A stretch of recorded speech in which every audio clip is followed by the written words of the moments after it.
established player where there Ubeka Sibia Kwalaskelia nom Kylian Mbappe nom Ubeka Sibia where Rodrigo sa players in Jundu sa level in Jundu sa level in Jundu but born in Jundu. Okay. Okay.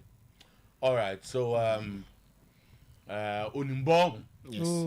But also say you know there are not so many established center forwards near attackers in the game team. I'm talking say goals last year my bolo. Oh Shebi. And they say on a Hoyland no. And a back over bomb back what's not say na say. No.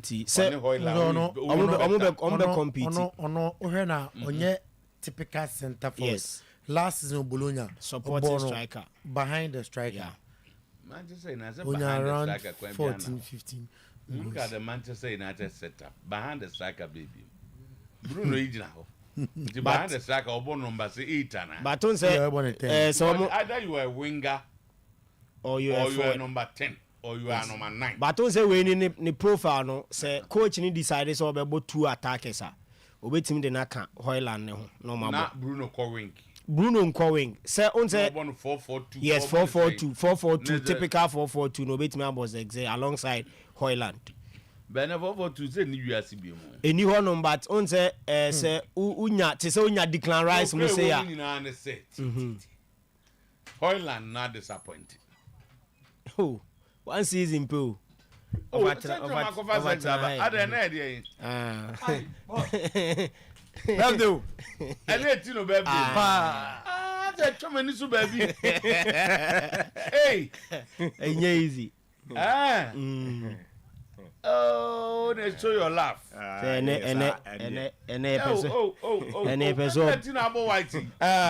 I said Friday. Okay. Hey.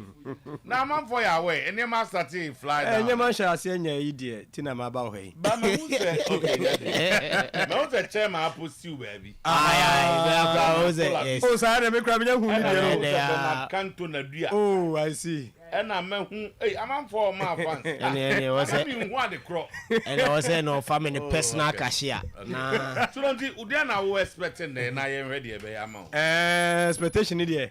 Na me adwa was way different kakra. Okay. De biare na ye Jane Crawford de. Ba me decide say me adwa kwasi adam nkofo bia mpese me ma mo envelope. Oh mom emblem. Boss. Oh sorry ana. Okay, yes. Yeah. Why oh there be boss. Say mo kan say we sick say ketua bi mpo a me ni badidi bibi comment say me nyesa ade no. Tinya me adma kwasi adam me yes. Tino identify. Obi oba asori ho ana say. Me wo nkofo be 9 bi obi wo ho a. What situation no see ada kra no. You betimi akoja no na ase. Tano so get me. Oh David. See you kota ye brand echi na wakoda nyame ase. Say Tano so get me ni ana. Oh fine. Me adma kwasi adam. Oh fine. Bon pa say betu Tino birthday. Yes. Say July for baba wi na je say Madeleine Bana baba ni about the bia oni je nsu weekend na see last Sunday any man to that Monday no oye no cool eye. It's Monday. It's Sunday. It's Sunday. Man na ko bebo amane. Wajia fetch. Was Sunday. Wajia fetch. Na Sunday ni ewu a. Sorry man. Resurrection bebo. Oh fine. Okay. Tino. Tino be ready be. What you say? You are the focus ni gina nchen na. Oh yes. Ye plan bi bia. Me yes. Ni hwa de kama. Edi uja for the so on fire in simi so biem. O de ye no direct to Tino. Obabi hu me nka se fa we simi so. O de wa fa Tino phone na ase. Go ma te kanto na nka. Na te che ma full nka. Okay. Ma so mu nyina ye Tino. Ene oh fine. Okay. Tino ya ba ye hu aduma tra. Me Judy boss. Okay, nti Wimbledon day 12. Carlos Alcaraz and Novak Djokovic bid to set up final repeat. South American Football Association opens investigations into Colombia versus Uruguay. Copa American bro. Colombia hungry for. And you say final near Colombia. Anyway. Colombia and Argentina. Argentina so qualify. Yeah. It was more final. Minim da. Munim. Messi is our fan of you. Yes. Omo Canada 2-0. Tournament we Messi tournament. Omo kra na coffee. Somebody obi na watena aka say onka tournament no. Be ka say tournament we dey enye player bi tournament. So we say the tournament. Na ye just say once or ka ho ne de. Omo ji wi a. Minim player bi a apart from Messi. You. Boss. Uni Julian Alvarez. Can Cressa out. Alvarez. Uni Lisandro. One de. The butcher. On so body. Oh, so the players Produce all the butchers also. Oh, na Mr. Otuo. Lano Messi na minimum. Emiliano Martinez away hero di Argentina no a. Eye player ya obeyire. Omo beyire mo amantumi a league free mo say. Aston Villa Martinez goalkeeper. Now no describe. Na no gra no. Tena 17 as 16. Na sata no so. Ai, enti onyine na no gra no enye ono anka Messi anim gu ase. Tena meka say Messi ko ball eto twene penalty. E no chi miru miasa. What Argentina pa Emiliano Martinez. Argentina is Messi. No more. Ya ti ase be tournament we nya ne tournament. Messi na inimu no tournament we dey. If you go now say no last game no go no kan say mo. Na no ma for say the man of the match amano. Oh say. Me chese Messi no. Ye more ball cray Messi. And I'm say di Messi na chese ofa on say nyame odin bebre oba ball mu eni Messi say adana make na me say nyame bo nyame say that ne ba say nyame bo ni wiase no ubetima ya against nyame I say Madrid no nyame bo ni wiase obo Madrid kan ho ubetima say penalty asu Messi and the ubesu amade achen ama here you have okay the Messi bo final Colombia dey say akate eni kura be show Colombia there be Messi. This is a Messi movie. I read now say Drew say England. It is an European success. Harry Kane is England's greatest ever player and must start the Euro 2024 final against Spain. According to Gary Neville, I expected United to go for a more experienced striker, René Molestin. Yes, for a long time assistant manager. No, in his own has not been that successful. Quite enforce Zek Zino Nimvisusa on the player because I command you how when you guys command you how man you are boka son of Bache me but someone okay and Mbappe said sales on the first day far exceed Real Madrid's initial projections saying a bit delay for 2 weeks because demand for the next word best just in our cost through too much. Who say any there for and then the Oman said yes.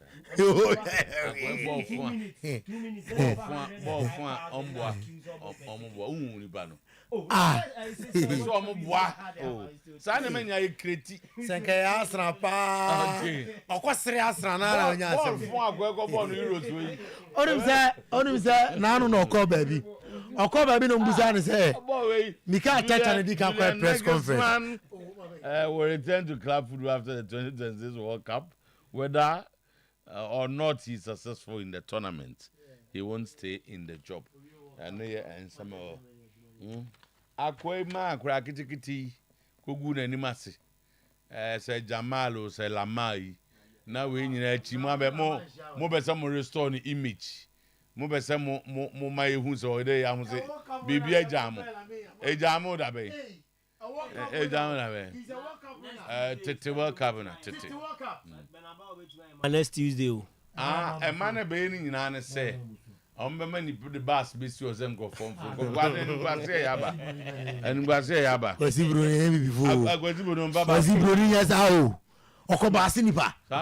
Kwasi broni ya na Kobe bini said the Kobe bini free bus say broni no born up boy and be boy the man yes I will be anzi oh but say boy or boy 18 na omode Asante Kotoko Sanye the other by Namfa.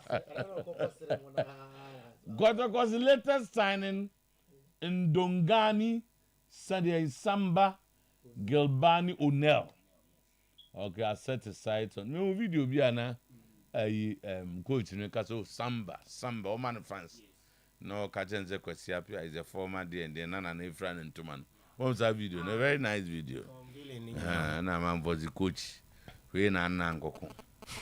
Yes, so cry. Said it was saying Nabutre. When Nabutre, old man Samba Genesee. I'm so too. Colaboni, some Cacrebia, no Atiasi. Because Encola, my Bomi and Colaboni. Sanucho Manuano. Aquano Vena of him. Yes. When of Bobo Bono pa.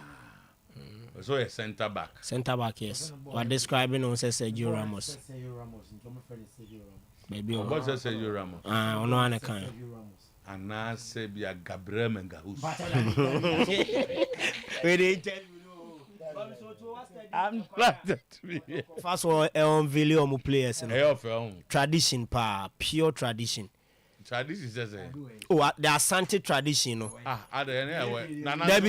Nanantuma no, and I want say background ninja no be who up him so. Info ni say bohona Asante mine flag ni so sinche. Oh, top notch, top notch. Players on my video mu nyina mo sam contractor. Yes, Nana Efran and Tuma Kama up him so and so info ni background Asante mine colors. Ye display bibia ho.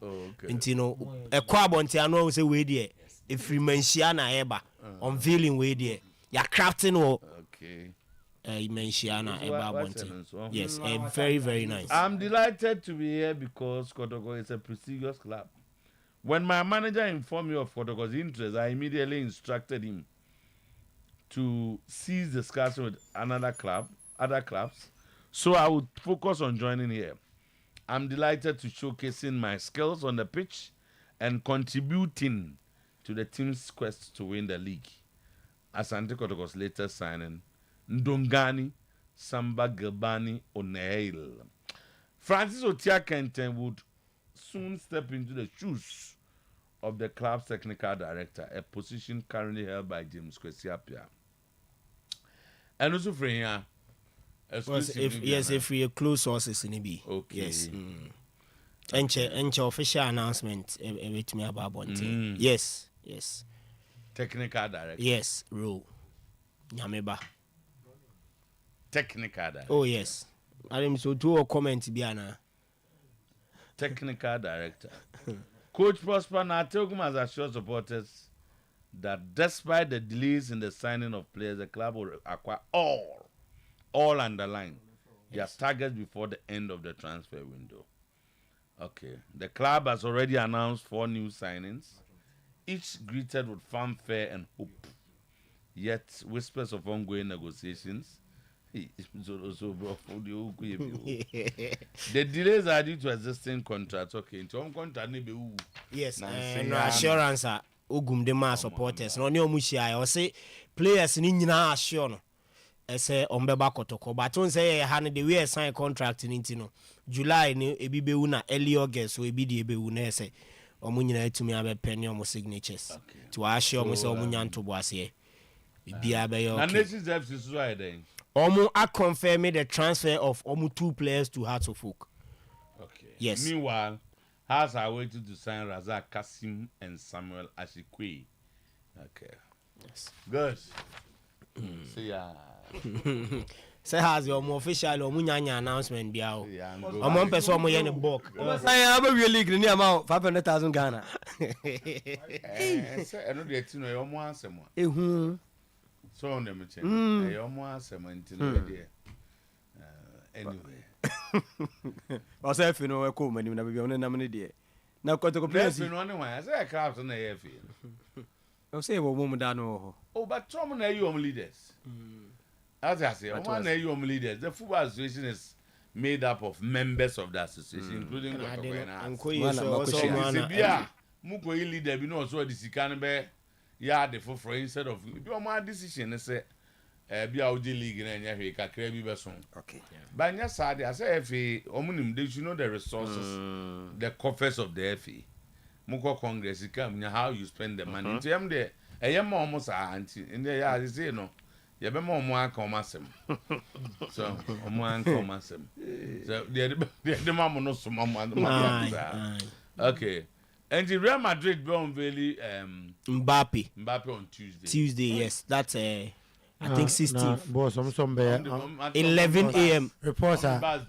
My mama unveiling no latest. Oh, dear honest say. Real Madrid legends. Real Madrid legends. Back to Spain, Swami. Back to Madrid. Madrid the doom. No my boss, dear honest say. On Monday, you may. Oh, boss, we are story you. Story today. I'm only home come on, Mr. Ore Kakao. Into Monday, you may. Legends of Muddy Players, no. Baby do. Into Baby Dua. Baby Dua. You never shine Mbappe. And let him come on. Muddy Legends, no man invited. Wow, what time be when you busy be a bra. Now, the money meeting come on. Montre Omgoide.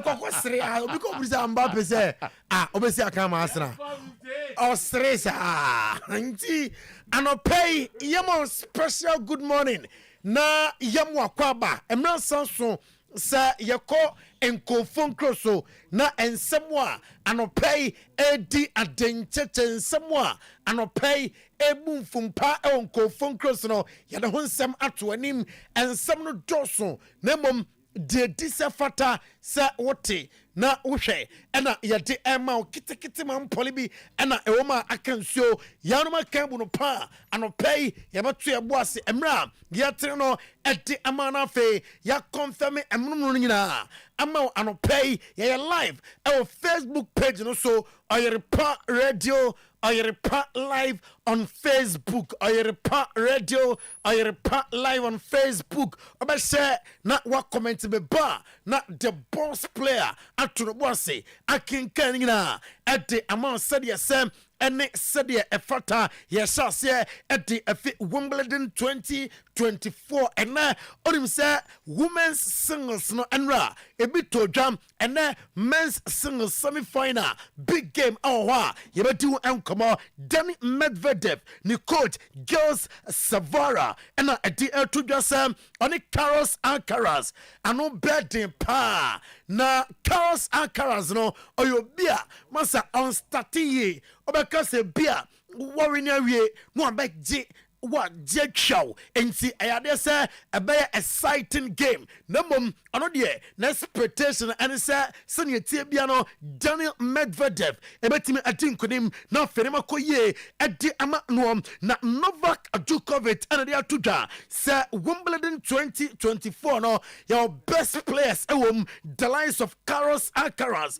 welcome biatimate say oyakoda e also bia etimi ehweniye ni determination our courtroom udiagra obema waswan she papa nti o expect say ebenya good semi final and na phenomenal ultimate akoye na Paulini yam fan to just say enra on Donna Vekic onim say last year 2:51 minutes and some po and amutimi area na Jasmine Paulini and they to just say nani aje papa say watimi adu finals onim say Jasmine Paulini onom oche Krichukova etimi etwa 36 63 64 and ode ewene ye say o emisa betimi aje Kruano na ferema koye edi amana na say Wimbledon no women's single and ochemsa opesa oje Novak Djokovic na central for and in edin come and omusa say Novak Djokovic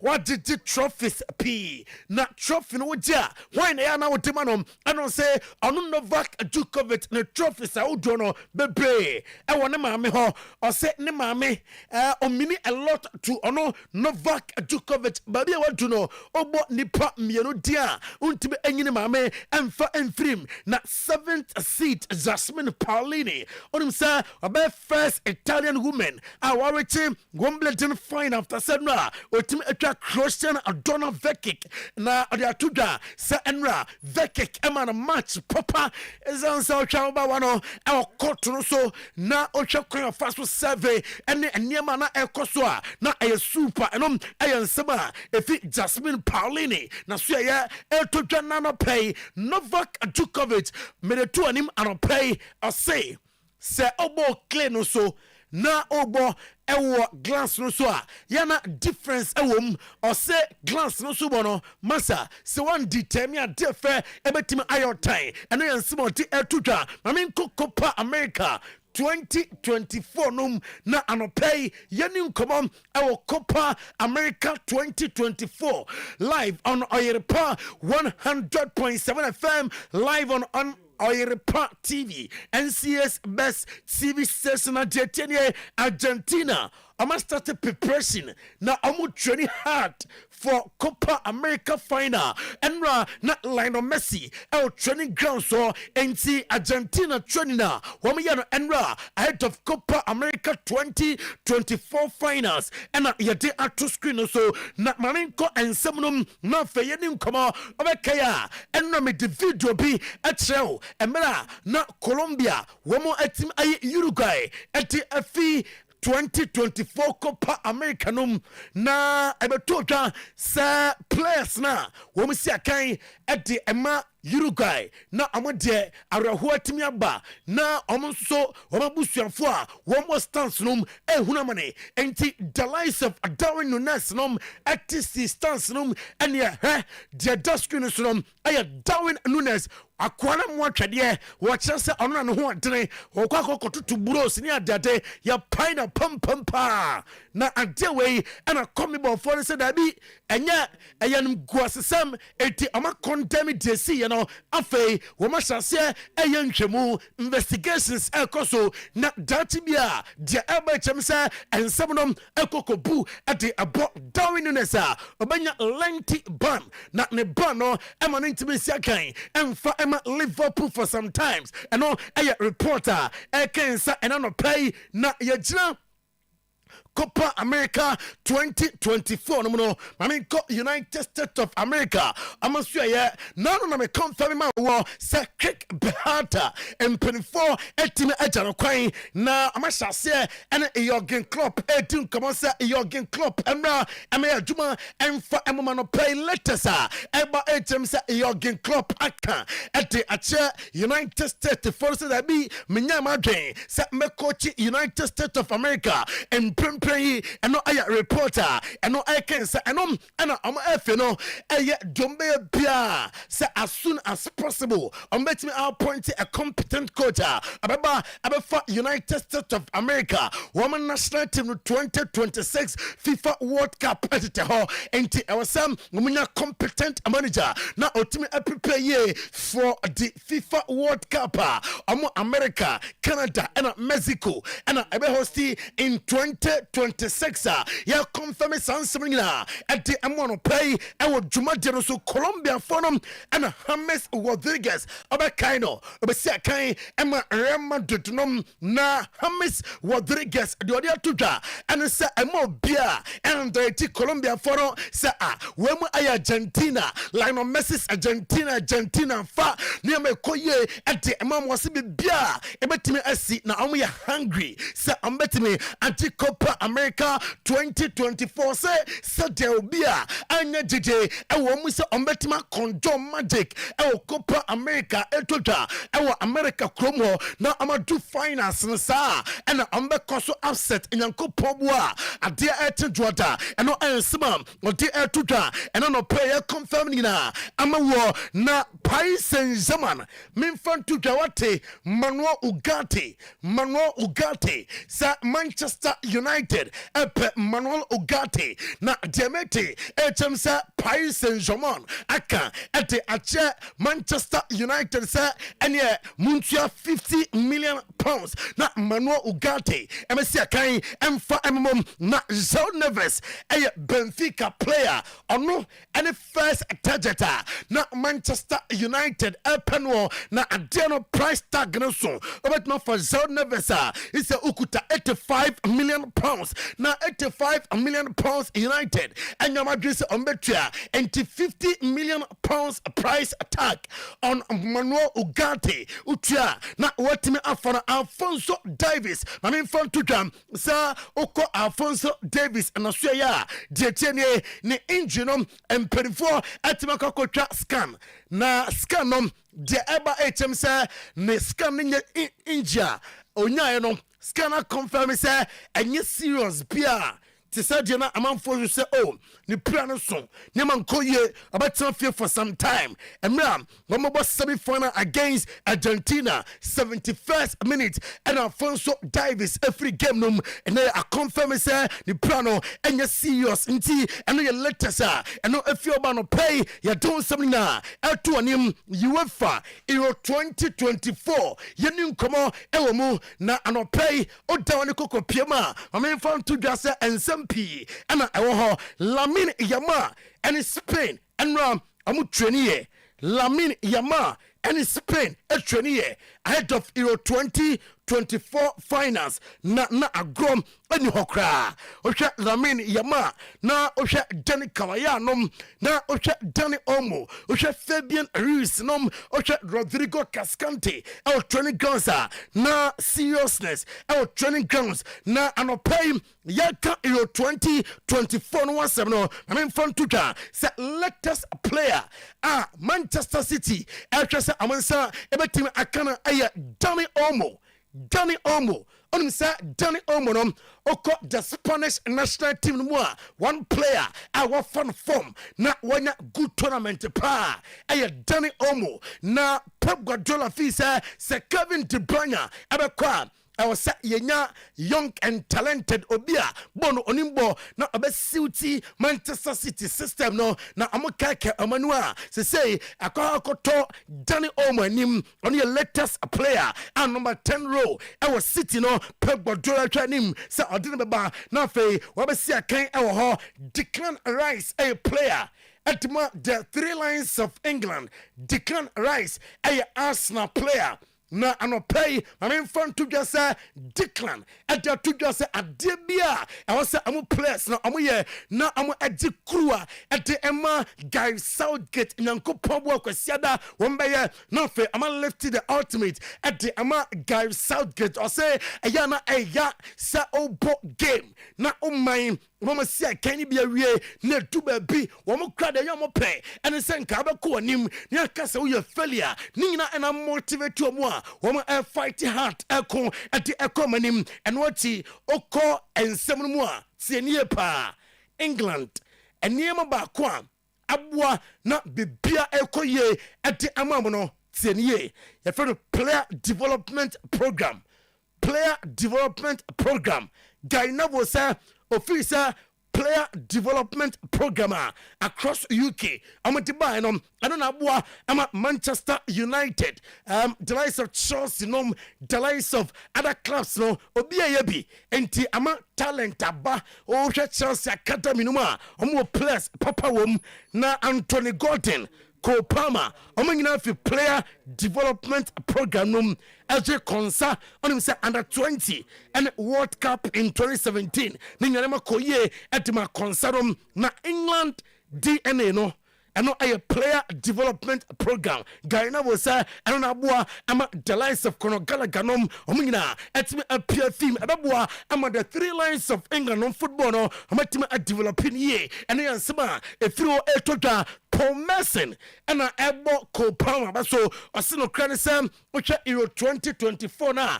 On your starter, I want the three lines of England the day. Now, so about game one, impactor or dema, our game num, a one. Emma Nima Koye, Emma England, Lamine Yamal, and I'll pay you break it the record so I down at the amount on Oyerepa TV on Oyerepa 100.7 FM. Now Lamine Yamal, on sir, youngest Euro player, that is 16 years, 338 days. Spain, say Croatia, and yes, our record no youngest Euro scorer. Obi Oswa no she go. Our Euro smooth 16 years, 362 days. Spain 2, France 1, and Odia Sadeno, the youngest player to appear in Euro, and also World Cup semi-final 16 years, 362 days. That's a France and Spain. No yes, Sadeno. Now Uko youngest scorer in Euro qualifies 16 years. 52 days, Georgia and Spain, or should go. And of him, the youngest scorer in Euro qualifying, Makadia Chow, until Lamine Yamal, Lamine Yamal, ɛna ɔde ato dwa sɛ ɔno deɛ ɔmo bɛyɛ dɔm bɛyɛ bia na Spanish national team amatimi alifte the ultimate sense mmɔden bɔ amabɔ nyinaa sɛ kɔkɔba ne sɛ ɔmantimi anti Euros na sɛ ɔmabrɛ atimi agu ɛno ayɛ Lamine Yamal na Harry Redknapp penalty to dwa sɛ ɔno deɛ n'ani agye with England mmɔden bɔ a wabɔ ɛwɔ Euro 2024 nom na mmom ɛyɛ mmerɛ wei ɛna wɔ sɛ ɔmagye trophy ɛde ɛma England ɔsɛ sɛ ɔtwa England midfield na with Declan Rice, Kobe Manu, Jude Bellingham, anim hɔ Harry Kane wɔ hɔ, Phil Foden wɔ hɔ, Bukayo Saka wɔ hɔ, player to player Spain, NB, and England. Assist player to player. Muni be in England, Declan Rice, one Rodri, one about Pim, so because Rodri was throw apart from Rodri in the midfield, England plus no also a Tomina, and no I Harry Redknapp, Peninsula, or the Tuka and play Harry Kane. I English greatest ever player, and I Guy Novo.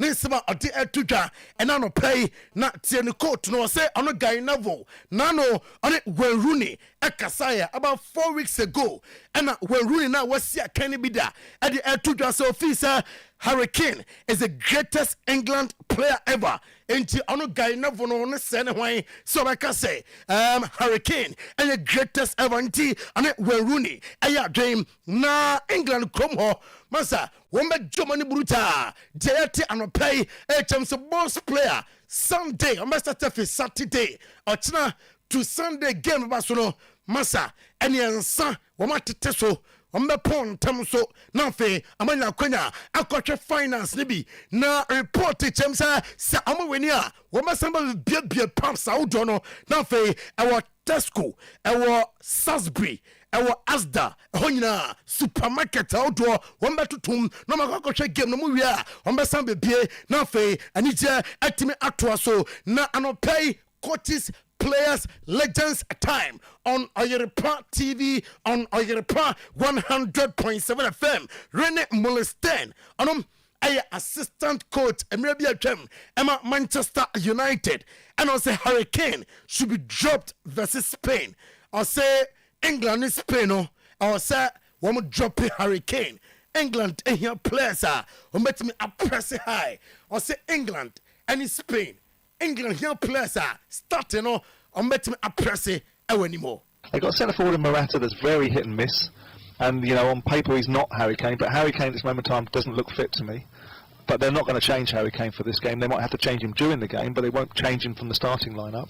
And I just think that when you play in England in a final, and you play England full stop, there is always a psychological approach from the opposition. There's a lot of respect, and what Phil Kitchener-Milidis said yesterday isn't about fear; it's about respect. They will respect England because they know, irrespective of how England have played, they've got players on that pitch that when they have a moment, if Bellingham gets into the game, if Kane is a bit sharper, if Saka gets on the ball, if Cole Palmer comes on, they've got players there that can really do damage, and that will also play into the Spanish psyche because they've got young players on there, and if England do what Rene suggests, which is basically put them on their back foot a little bit, it'll start to ask questions in their mind as well. Yeah. Well, why would Gareth not consider not starting Kane? What I tried to say, Sam, is this: if you want to unsettle Spain, you need legs, you need energy, you need intensity.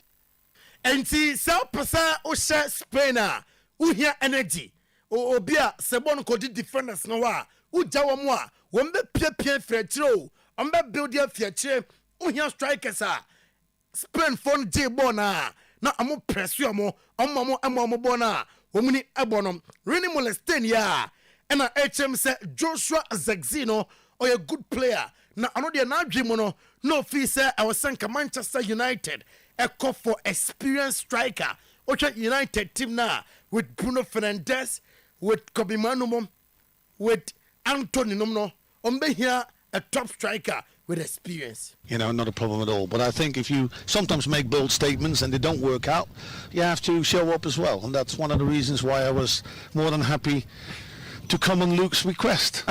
An interesting view. It's obviously a young and upcoming player. He got a few minutes on the pitch the other game for Holland. He's a tall boy. You know, strong, very, very skillful. You know what I mean? But it's a little bit of a surprising sort of signing to me. I'm not saying, because again, when people come from other leagues into the Premier League, it takes a time to settle, and not all the players do ever settle. You see Højlund coming back in, you know what I mean, and he is not really yet there, but again, that's with young players. So it's interesting to see how Zirkzee is going to do that, because I would have expected maybe United to go for a little bit more of an experienced striker. Okay, we'll watch for that one to go over the line. Alex Crook will be with me tomorrow morning in Berlin. Enti ano eye ensema Rene Molesten at the to Spanish football expert Terry Gibson na the to just Spain for na obi abo mabaso just amobo best football and sample and amatim edin kunim against England. But they didn't anticipate playing as well as they have done, and didn't anticipate that they would be in the final and probably go into the final as favourites. But there's no trophy for the best team in the tournament unless you win it. And I think Spain realised that they've got to be at their very best. Stella Fuente has said that. They need their best version to be able to deal with England. Yeah, I think their guard will be up, but I think they're confident in the fact because they beat France, because they beat Germany, they beat Italy, they beat Croatia. So I don't think, I know they won't fear England. They have respect, and they know, as I said. Ole Watkins and Cole Palmer.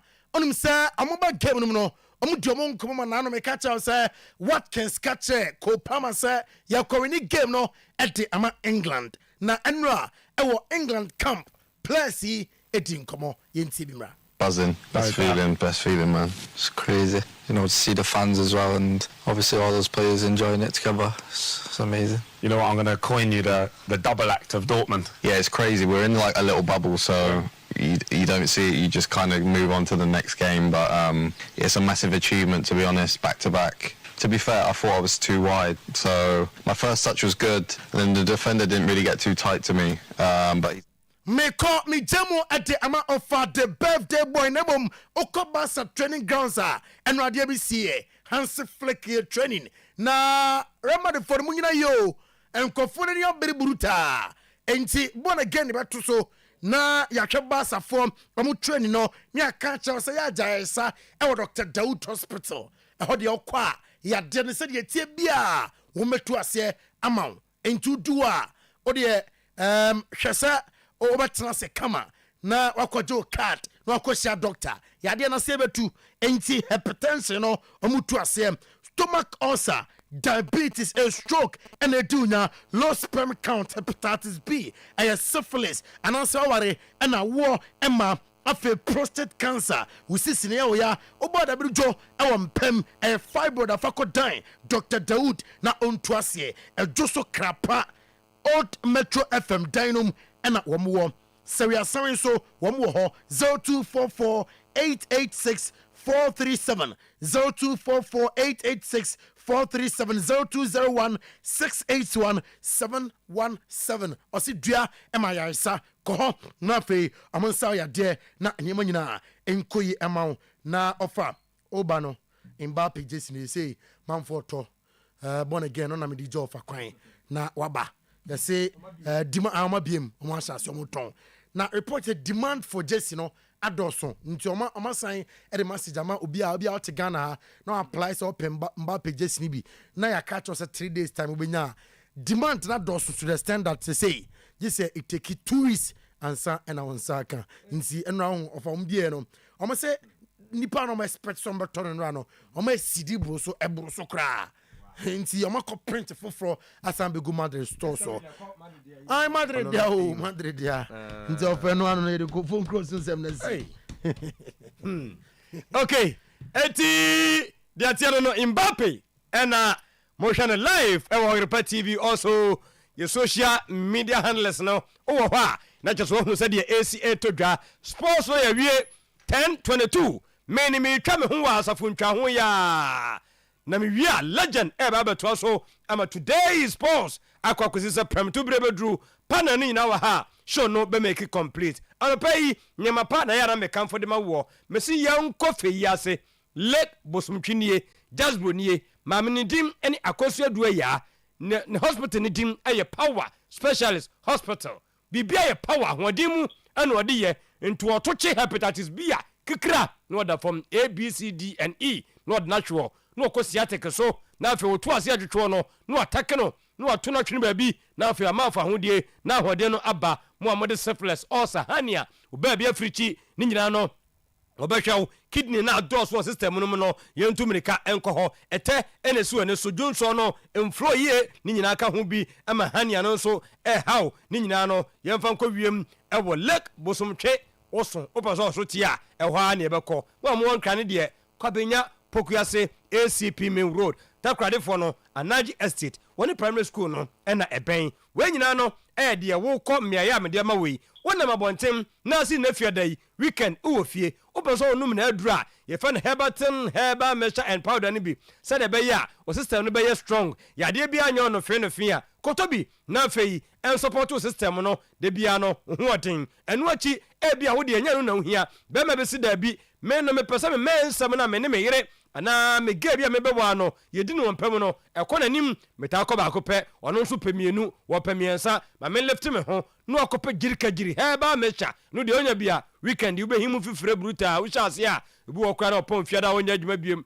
nti Saturday no himsi so Sunday ko asareba no abeto so na chese evina homa chere kwa na Sunday obedi nkra na bia okoya adwuma won kran ya na de amono ni nyina ne se abegiram ma be mani mo yeten we nyina no eye ne heba no bi ana maka cho se girika giri no ana ohia hye so se do ya heba mala mesene so etu 3 die no na me ya no ase kofka die wa mo bo wane film kokoso ana do ya tonic no wonum beto so aduani so ano paya obetimi atibi adiye yanko mesi heba apidang Fredbenz Danny Heba Kolnak Angelos Tabia Adiya Mediheb Icof Pharmacy number ni bewie 0244 544422 0244 544422 na chese wadru power specialist Heba Hospital ufiro ba wokwa mese ya nko blow fuse sa obu ho no na adwene so mahwetwere mese nti ono obi kasa se no si bomu no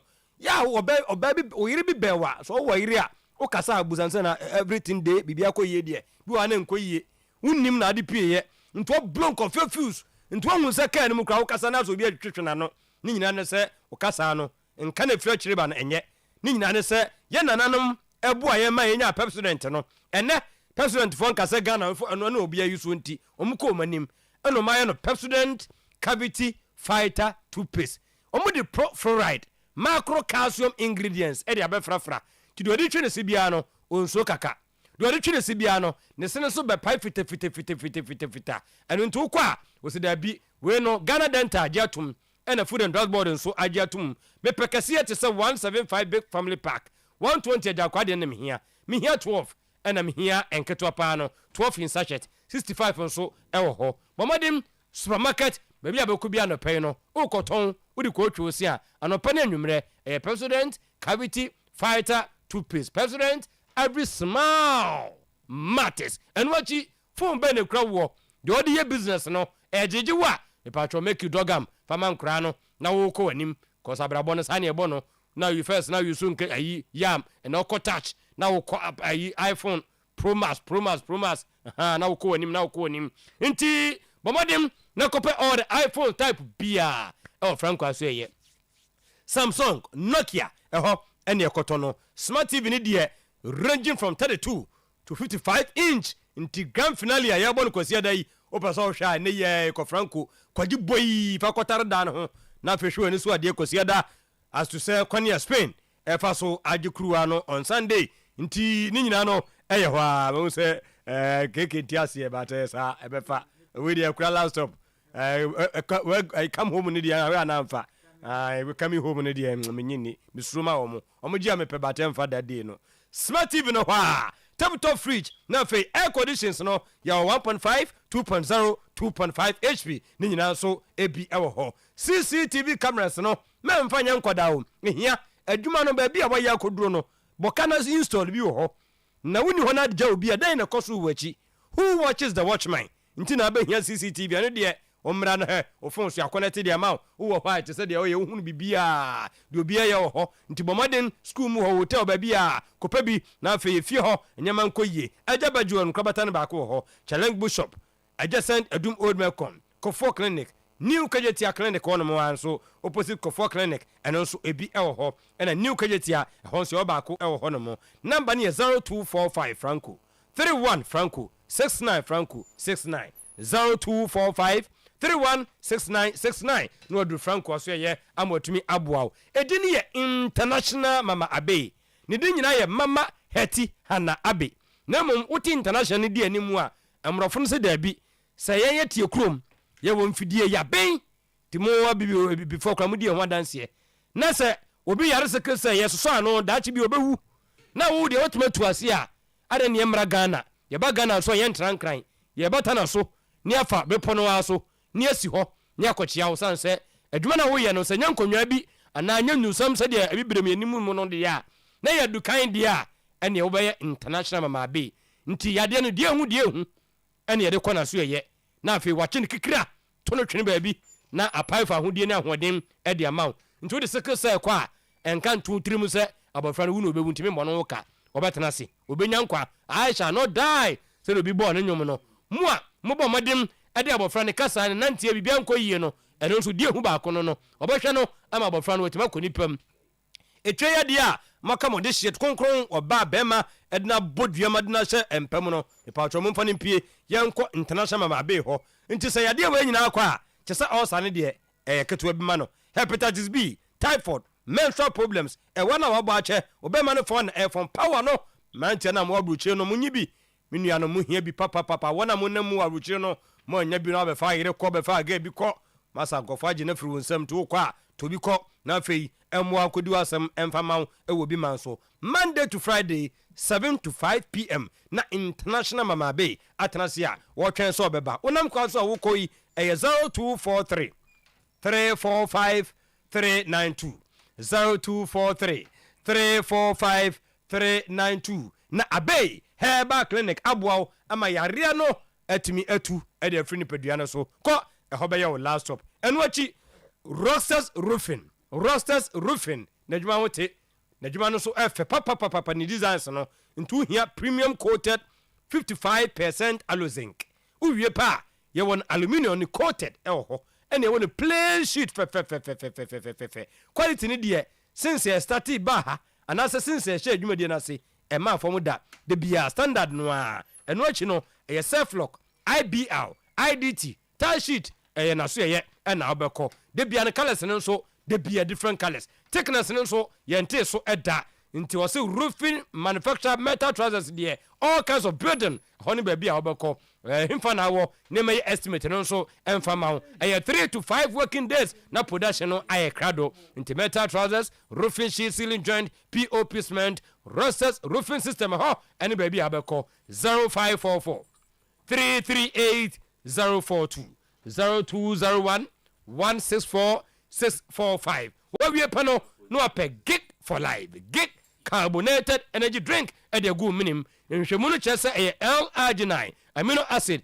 ne different friday ya we no enye no caffeine ya mfasi chire ansom ko na wo a we diabetic no akase mintim nom we yesi chere ni a utimi num bi no artificial sweetness tieni ye ebo emo hoden no eye sonko wuntonko eno ada sojafo nom drivers nom aposofo nom sentwofo nom obia no mu a hoden dindin se chirintwie akora be no se ne kondo a mani bi nom onom a cafe nim na akofo hawbi ada bre no parties wedding adoring ntikosiada ye ko jimama hoyi anu bi ene ebekọ akonom no wo ho sanso ene chine ya ye nua Linda ne mame na yi wo sapasi anu bi ene ebekọ ne akonom no wase tisha no so supermarket and more nationwide baby a gig for life and I be home 030 255 4830 030 255 4830 the boss player de ba no a champion divine clinic or see only Jesus can make you champion ni nyina ne se wojine hudi no kradu pakura doctors papenti no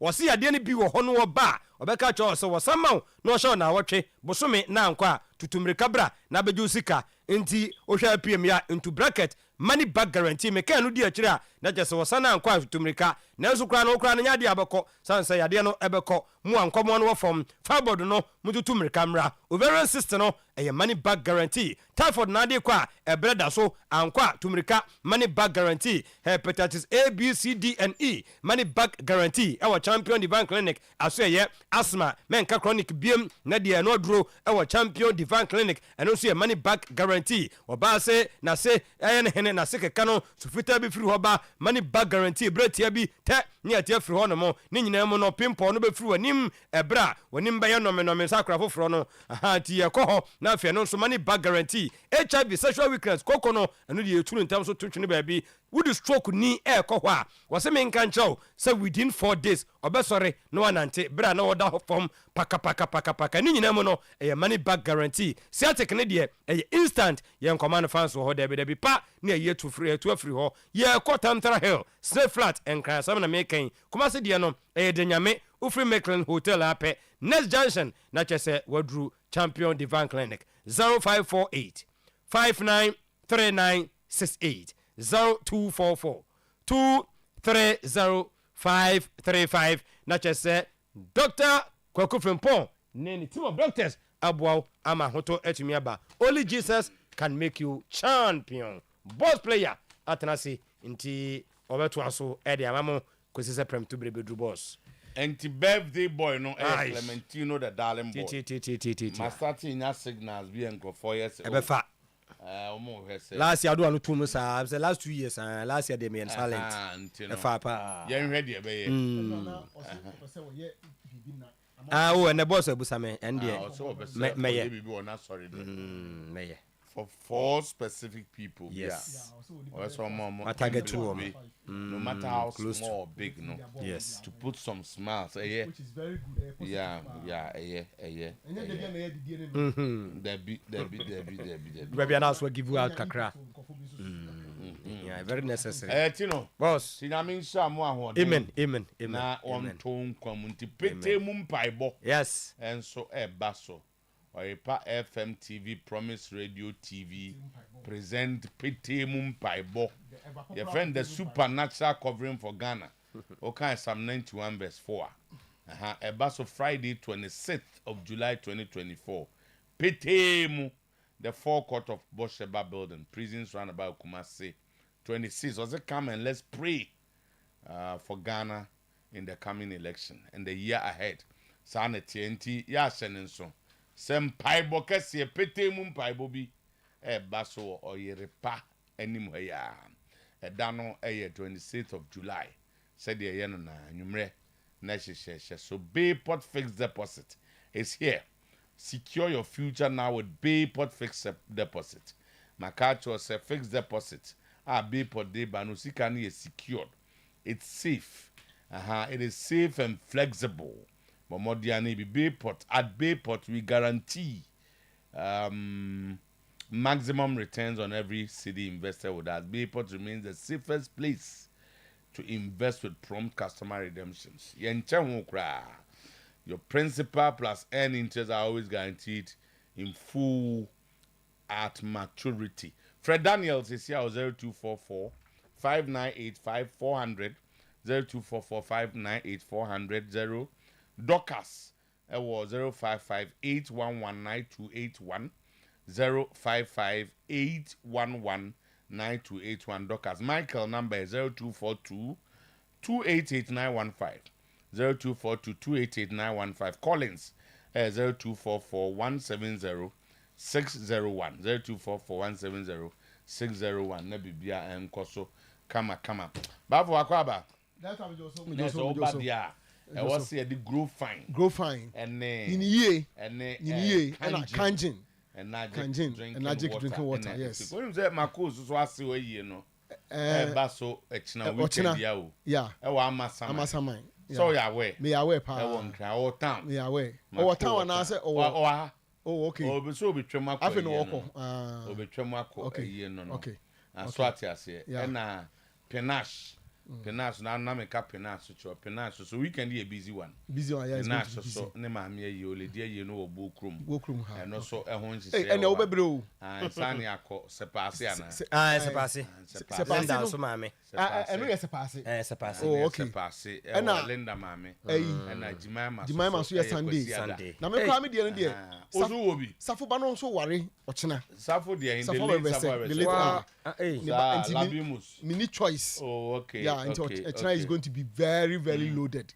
extremely loaded, because I said yes we for those one uhwe ni nyina they say ye kọ ni nyina no se pass na dan will be there but anopa na you go engagement ma Melinda mo engagement ni wi a na ya ba na ya be wedding no wi a na fe and a busy weekend ye ni actually Prophet Benjamin Fojo so wa ha that's right and then na anti anwumre ye hyase Prophet I hate it town invasion Kumasi yeah the prophet Asebi oya interview we bi obi can say yes you indeed a prophet. This is a prophet. Dr. Philemon Otan. Oh, make us say Otio then. Philemon. Some I can just say me no unfinished business binti no ama me no nya issue kakra. Me bofu kakra. Me so me bofu no. Say wa man nye Dr. Jumedie no. Na say Dr. Jumedie de bia me no na ye. No osi hwehwe no. Me no na ye. Only say me ma fa no hom na sepo. Ni am obi ama ne nchen. Say ma wa cancel. Me ma fa no hom na sepo nti en na ye issue. And obi am fa ne de go dwaw. Enti enne prophet Benjamin Fojo Jumedie no. E sha se den. Minister Jojo Ahon Kofi Pepra ho Sandy Asare and Ohima Mercy. Jumedie no koso Maranatha evangelistic ministries so penny Reverend retired Joseph Jima Sante na so dem ho ewo GCB Ghana Commercial Bank and behind the GC Bank na afia Ben Senate House ewo adum non kono buses no ewo ho bebre atonsu Komfanoche Santase Abrepo Junction Kejetia Abon Tem so amerana about so fulai aiduase gate Tech Junction Kote nonso ne fana ogina ho bosi abrande basis ya eba kama open chemu bi afre 020 739 4504 020 739 4504 anase 0571139441 0571139441 ana 0242 070237 0242 070237 ni nyina no fra invasion Kumasi prophets Benjamin Fojo God's choices ono ehun asem ne yeke kanje na naje drinking water ensu papa ensu a wonom a weltum sampa you look young ensu a wonom ada bia no esama anti aging wa for bon kokra na wo ya abrante sensu e protect your organs ni nyina to say heart liver kidney bibia because they are alkaline base. They promote all the acids in the body. Na bibia ye kama. Your pH levels no osro. Te insu a no meboa papa baby o. Bremen UGC Tafo New Road about Root Junction. Over so order. So number another friend 0241 449191. 0241 449191. Mo ambesa mo kwa stance man kwa hene junction. Ebi ho menshi achiri ho ana akopɛ bie no 0550 833 672 0550 833 672 niento grow fine. Have you lost appetite? Untumi na wo menstrual issues but more than pay grow fine de be mo anyini fine all the necessary vitamins ma unyini ye ma yade pa ntimi ma ha adwene wo so wo yade a afi yade so ekontem Missy Heba Colina Keba baby eton adro Ghana bia benya grow fine ye ka na nam krom te no ane se ushia wato bie ope consultancy services bia so abra ho e wo digital Heba kren ko Kumasi amakum roundabout e Bank of Africa e number so nie 0244 596532 0244 596532 grow fine makes you grow fine but for the headlines as 1041 and on the wings of grow fine and Kanjin Energetic mama mfa wo MP kotoko na afi yesisimu na yesane kakaka right. Na ye ba na enie Dr. Prosper Nate Ogum finally succumbed to Kotoko supporters and Safu Jamfi as he accepts 3 players Victor Asamoah from France, Setosei on his way from Techiman to Kumasi and Di Maria. And that time na Yebeka said na meeting be because no numero between supporters and coach no. I'm catching say masa. Yeah, players we mudia upa umpo some bokotoko. No so me kra mo me plans mo. Me kra mo me plans mo. Me yeah inti say on be bank kwa why not? And the mo no mo kana mo mranti she said there's a player now in this year nanka coach Ogum turning it down no after the finally no waja to say omanemra and so also ni ma me to no ti ono so ba and the information is that she said there say Di Maria manager Okumasi there na time e kan sem bebre na sit that from and say asem bisa for hina asem bipo no na zo no Kumasi no te Kumasi ne wo no tete no enti nya se wo Kumasi o edmo tachima na busuan fo wa ne maame wa o edmo tachima na nuanum nyina wa ha tama o edmo tachima nua ko ball wo do ma so kura wa ha ina me say o edmo tachima enti ka o peso twom ko no ba bi dia ko twom ko weekend bia so okroma minim pa enti nya se me se wo yefim say ye bibi ono hia permission to come to Kumasi Dabi but Kumasi ba we no anybody Kumasi ba we na loaded obi ane maame tia na aso wo kwankran no obi say aria bankran ti bibi ntra mi wa wo yire IGP ene o ma ho no mote wo yire IGP anambwa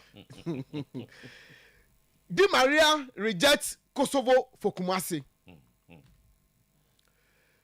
2,000 euro as gross, pay rent and all utilities, no signing on fee. Not a good deal. Tama, Di Maria need to say Kosovo deal no. And no man a woman no.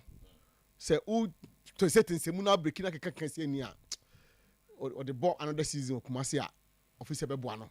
And see idea. Or mama green light say Kotokofona for mom Rami and Tenasi.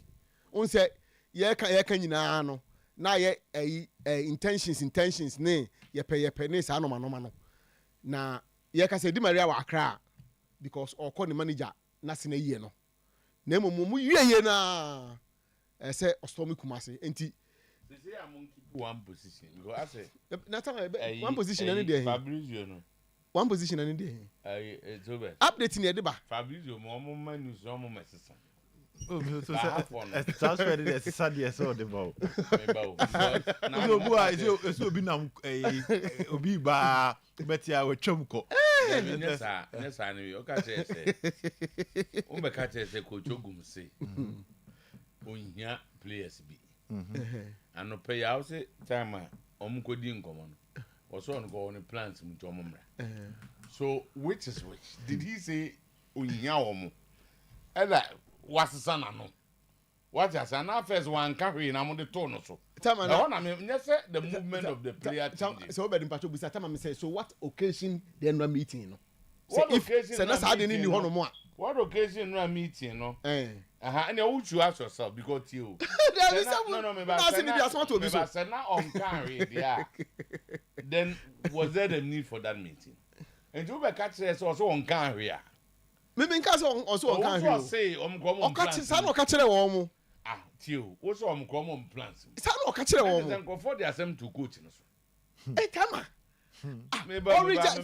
na we first one the film say origete those players no yen ko no one by one I'm saying say logic ni we dey obi ka say I don't need them manya me team me okay na say the same person musa be ka kire say also on the plans more. There are two things here. Either say more the assembly no so. And I say ono so onye no kwafo. And I believe the former than the latter. You believe that onye no kwafo? Debbie is the former. The former is the first one. Me jidi ye say on carry. And I'm go cast wakan.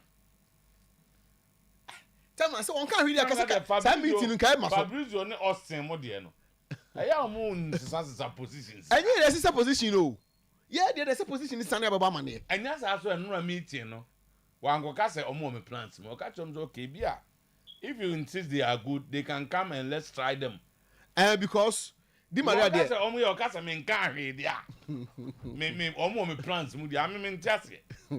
Zach and I will tell them nothing. No, man. No. Now, what about say Abia? He didn't want to incur the anger or the wrath of the supporters. Therefore, when there's some okay, if you think they are good enough, I'm training anyway.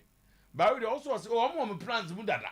Say, I'm Tama. Now we the earlier rejection because then the meeting about no. Say, I'm on the plans mu asking senior or catch on na. And also, then after almost friends say, I'm person initial. And so obviously he also rejected the players. The media report. No, it was based on commodity. Me picking one actually said most of the discussions in like second for as a third source as a before Ogun's coming back. I say okay in Sejina na or Jina home no. Most of the Indian film when you from as a or say some of them didn't speak to him directly. Some of the high supporters in painful now only did not speak to him directly. But I see I catch up or say. So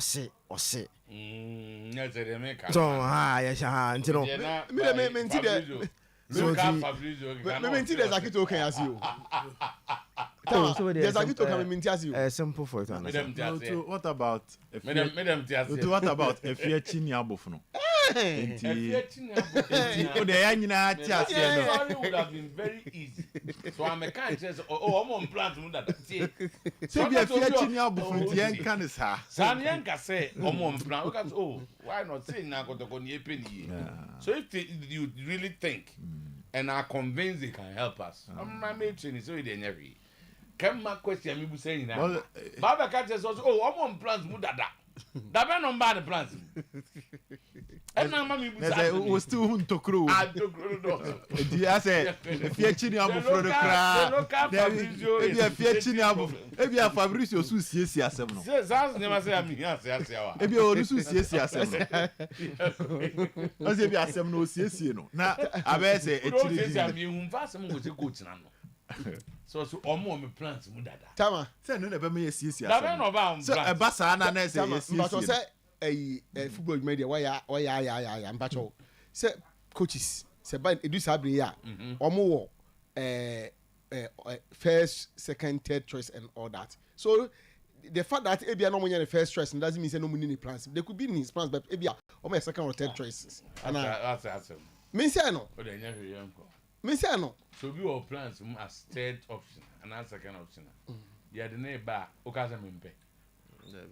You know, so omo that about me here we answer.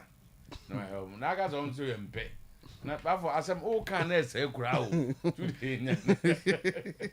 Editama, it's the final Di Maria ni team no assettle on Kotoko. Sir. For what I know no. Omo decide say scanner if you go so over no.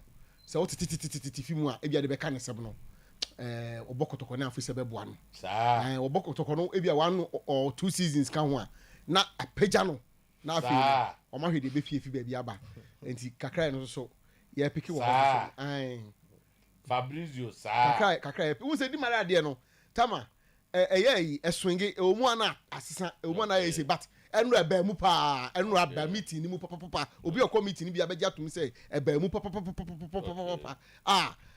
na ogum ni choice say obe go ni nsem ozo asa go ba sem fra ozo asa sem no see you carry him go first one was me go details ozo asa go ba sem fra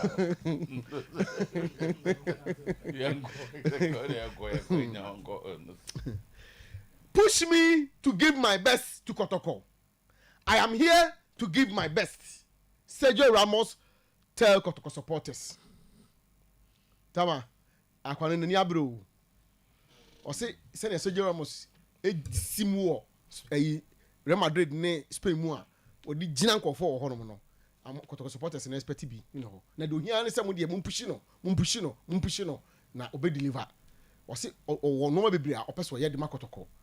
The ohia pushing for supporters no kenya say bia ankoye kakra bia na mo ye no ho da bi wo de mo nkoso na mo pushi no na o se sene ya se dwala mos bone ball no sa no so bone ball okay kan no bone working now ai nti sia de Onel Bamba o hia kotoko supporters no na obeye no ma bebre enso e de akira ma Tama has playing wait and see on Kasim Razak and the Ashikwe brothers. Oli refusing to deal with us. Na say dey say aka che no anenti sa na. Tama Oli for no having. O say boys no bo ha. Do kai say so. Anu ana oni ya. So we do kai. The kai pa. Ani dey hari kan ye different. Or right to ask Obiasa. But the one other kind of Tiasi. It no, I can't what direct. My dear, what you know, what you say.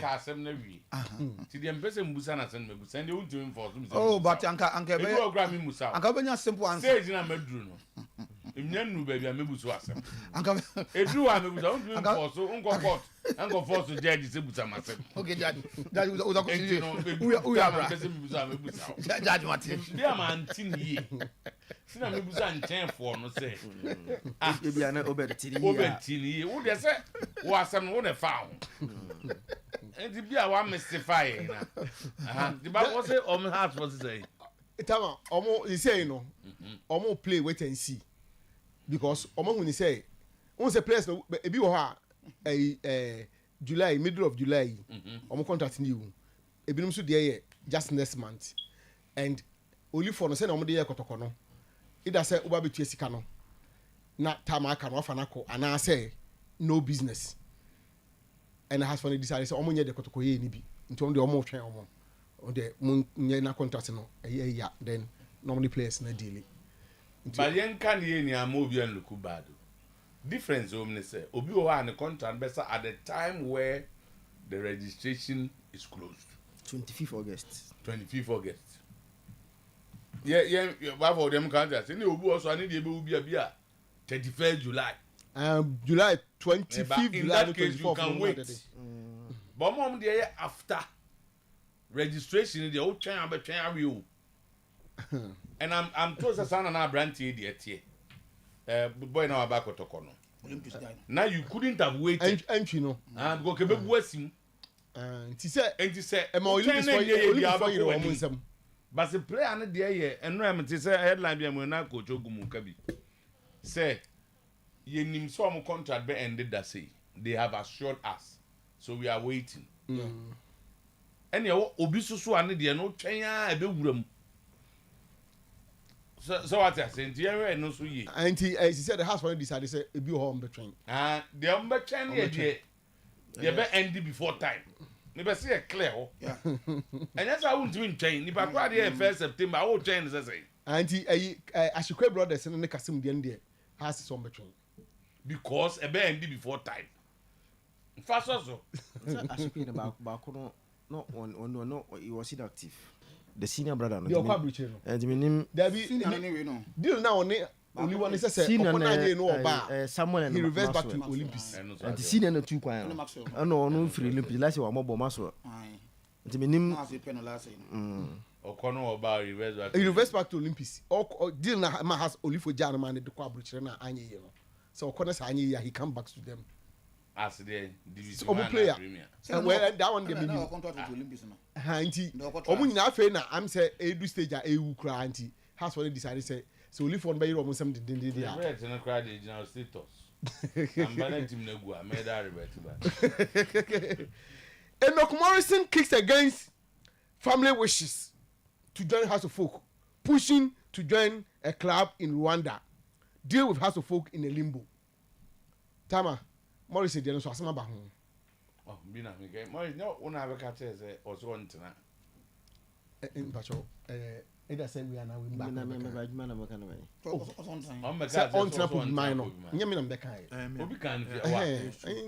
That was his conditions back who shower taro catcher. Oh, but was shower tara, which I think then there. Was nothing that you APR the offer. I don't pay our crowd catching or no more is not catching APR the offer. To man make us say the time no case man no but to tell them and antimamen can send you antimamen can send him a can okay make I say Watara any Enoch Morrison Asia why explaining how obey you to play ano Eddie actually play ano and a play ano so then the conditions neighbor akwi emienu but one was supposed to come out and he say on tana pobi mine there be okay so on tana pobi mine that's what dia to so there be that time ni mpo no mon fa offer emma no so bet here aha let's do some sequence ebi amesia mizoto na general manager say Oyerepa say ebeso bet be adwuma na sate kasaba accommodation na so halfway them to say that here to say ebi a general manager so in Watara's case enyo no na maw salary me be maw enyo no proposal they kind of saying all other incentives enyo na eye no ono dey say he speak to the player, he explain his plan to you now so initial views no the amano no the amount management na ansa no mafrel interview page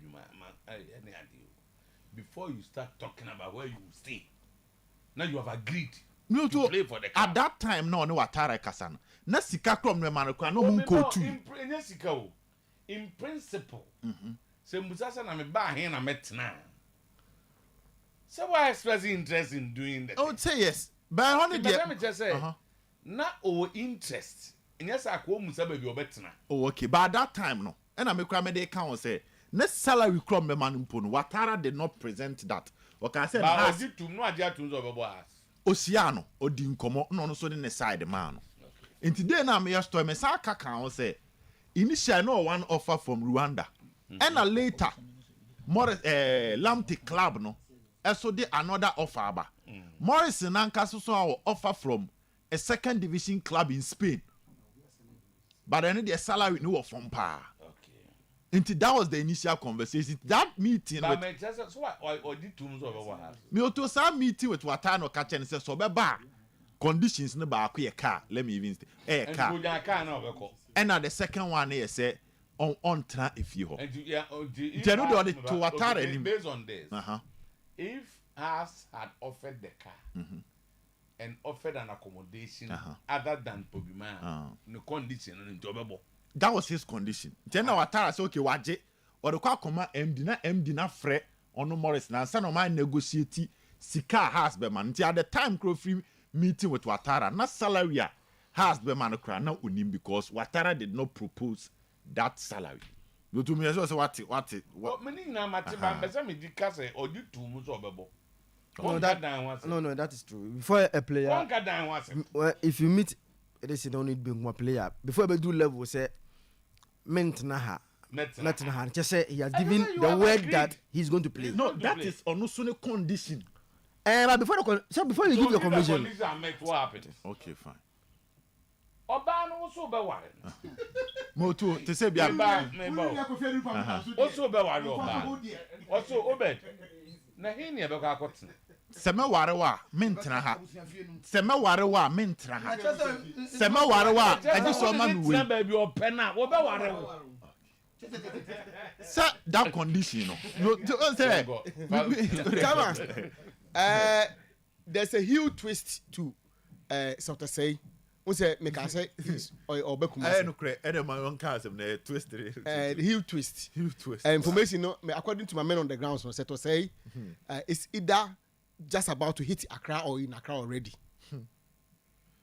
Nti kotokofo no awon mudi nkomo no mo hwe. What dey away? Dama na dey we ara won jase. I dey photo. Ublebu dey here. So to we there. That is to anopa 5:47. And I will place you cause of free Techiman.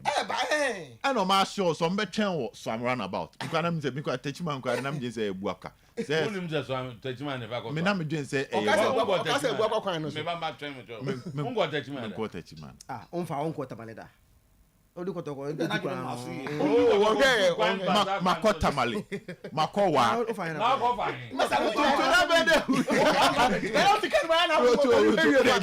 Mami Kasem. Ada issue ni ese. Issue ni ese to two. Can you do to minim sekita. Wa konyo oduru anu anu. To bi sekita. To two. E to mo say no pay komo chen no. So I'm round about. Osimakro no fast run.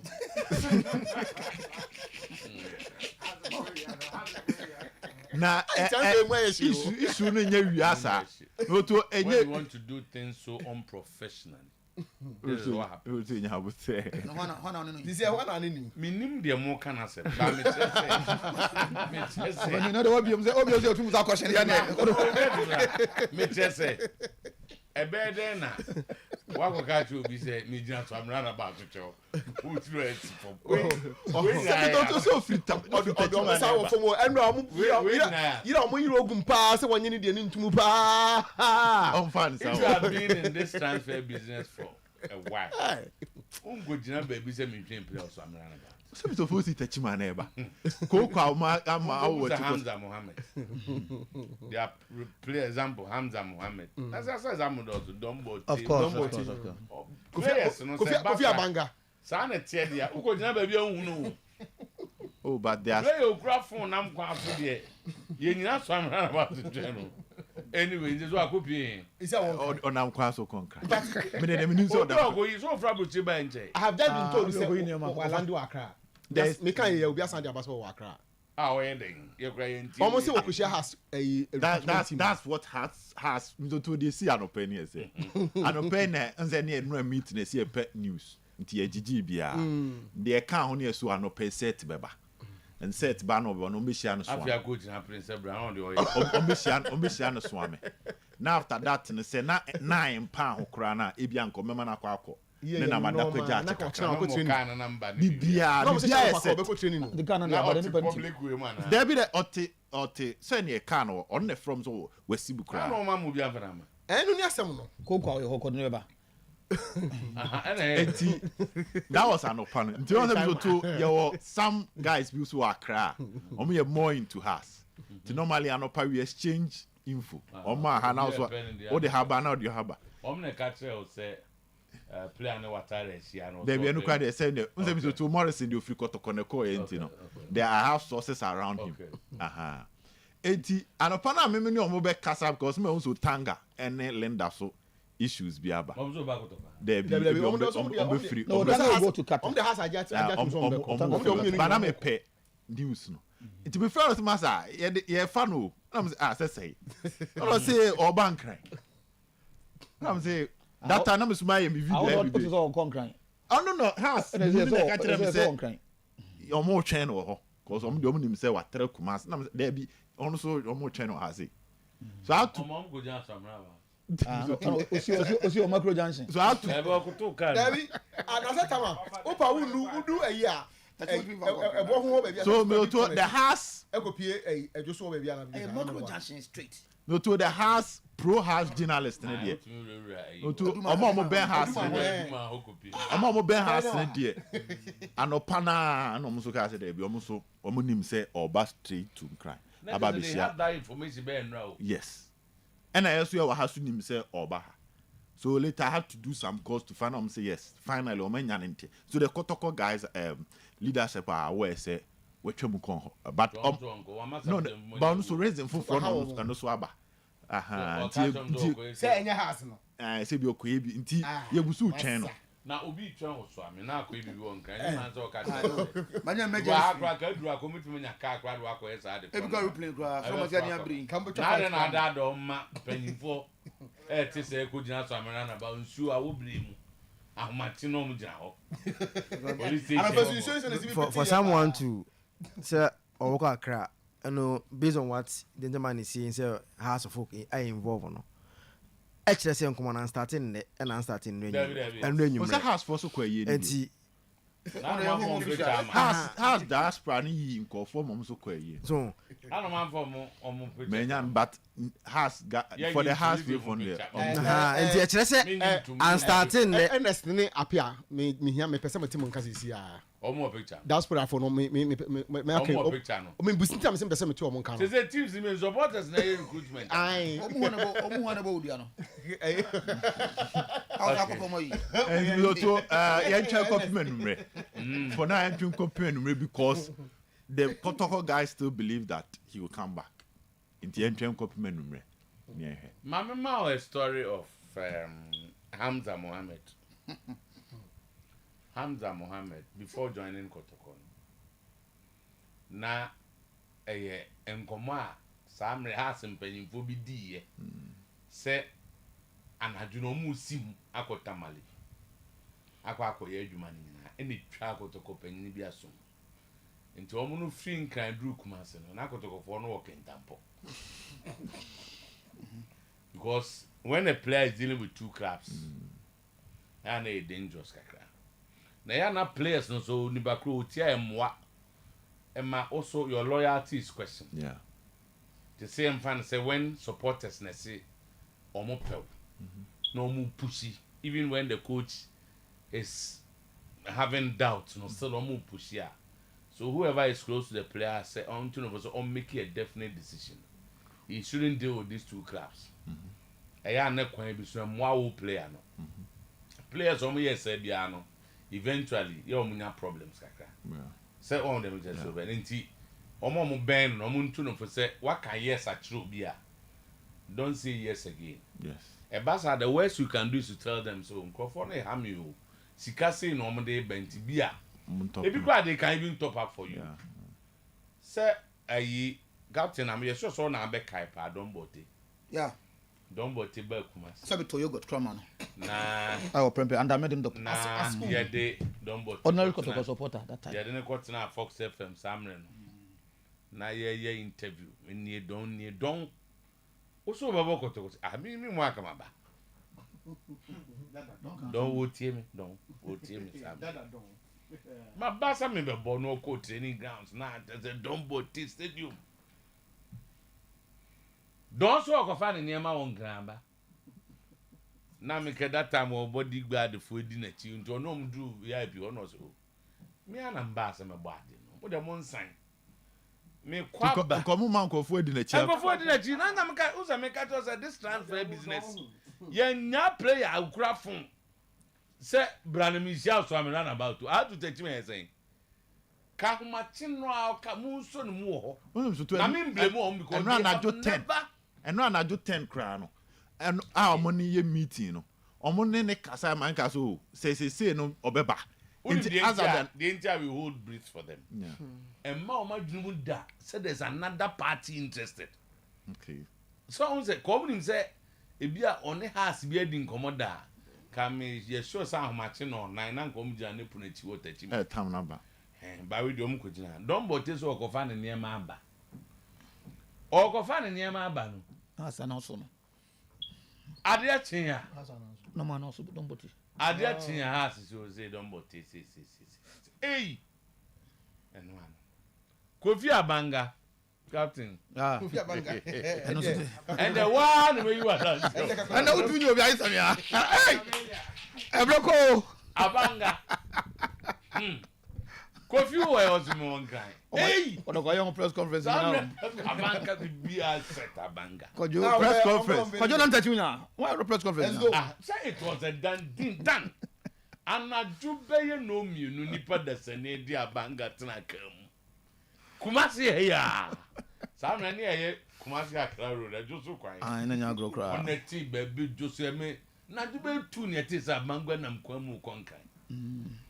Ade chiye ye wona no ye wa ha ye program wana. Radio for ibi. E man fo di sa Abanga. E wo bi ma me science Abanga wonkan. You hear nya call free house for so Abanga te ya una so what. Yes so papa na frɛ o. Alaji. E don't make am kyerɛ wo mo. Of friends. That time na do mine so na Abanga wa biana. Alaji yeah na say so Abanga wa mo na be kasa what? Abanga we. Abanga na wo. Oye press conference. Hello. Kofi or se bra. Oh was me wa Accra. Hey! As I'm going to go to player dear. So only need delay your money into Tata no hosa. Oh, yeah, least. And I was a Kotokoni as we are now a psychological edge over the other. And if you cry, just ask penny baby. But when they beat you to it, na said to say a penny, I be fanako.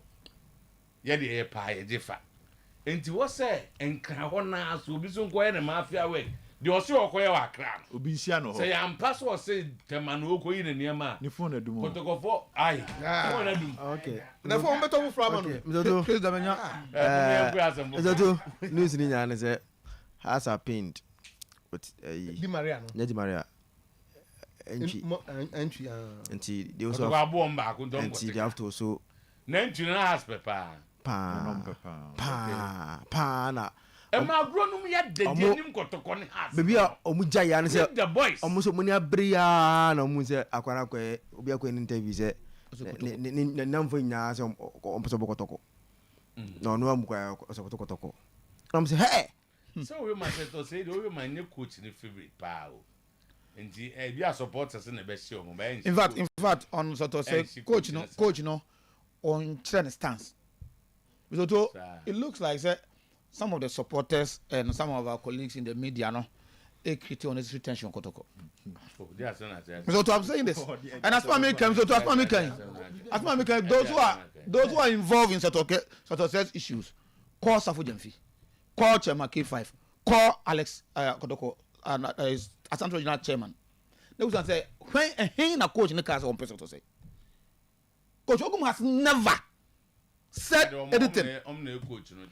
There be some omuna committee, omuna decide. I disagree with you. And I'm among the part. Every meeting, but some be kind.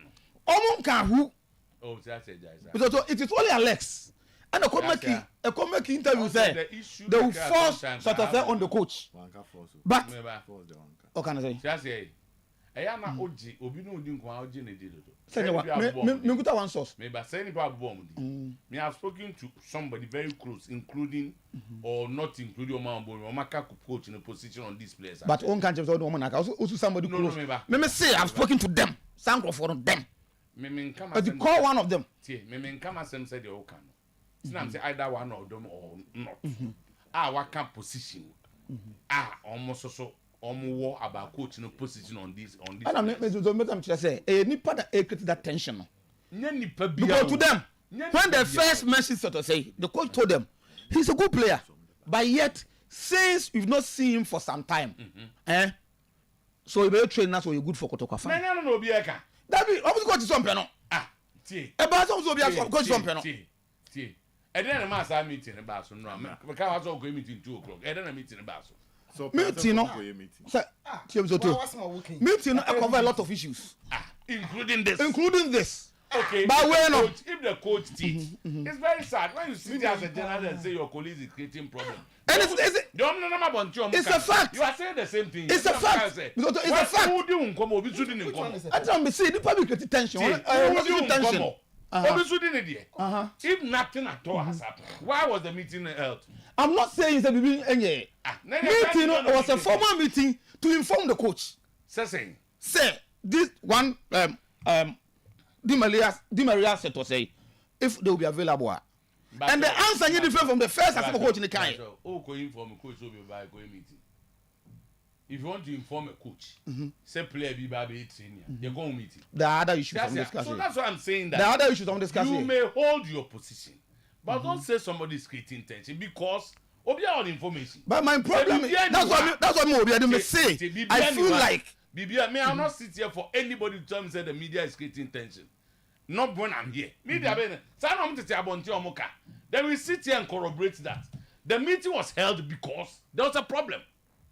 Problem no about the meeting.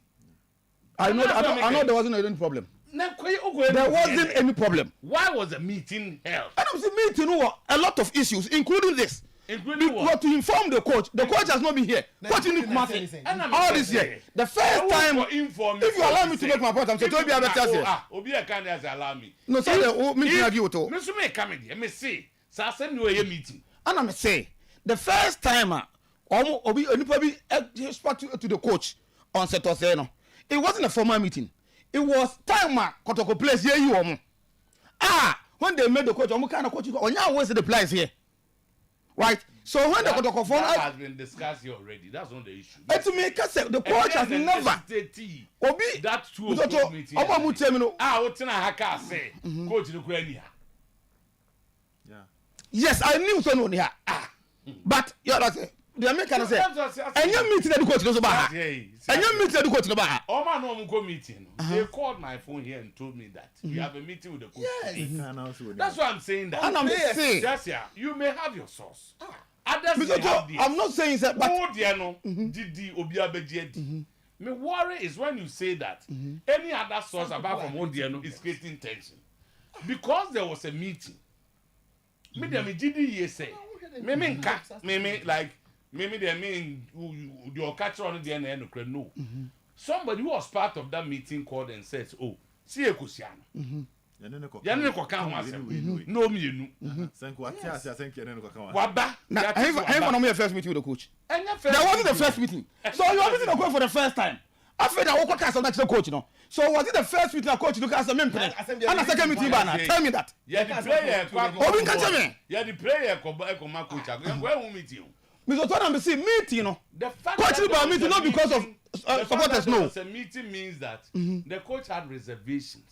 Omu position they say these are players who help us. The coach says the lineup now me here for me team. Omu nkan. I need them first.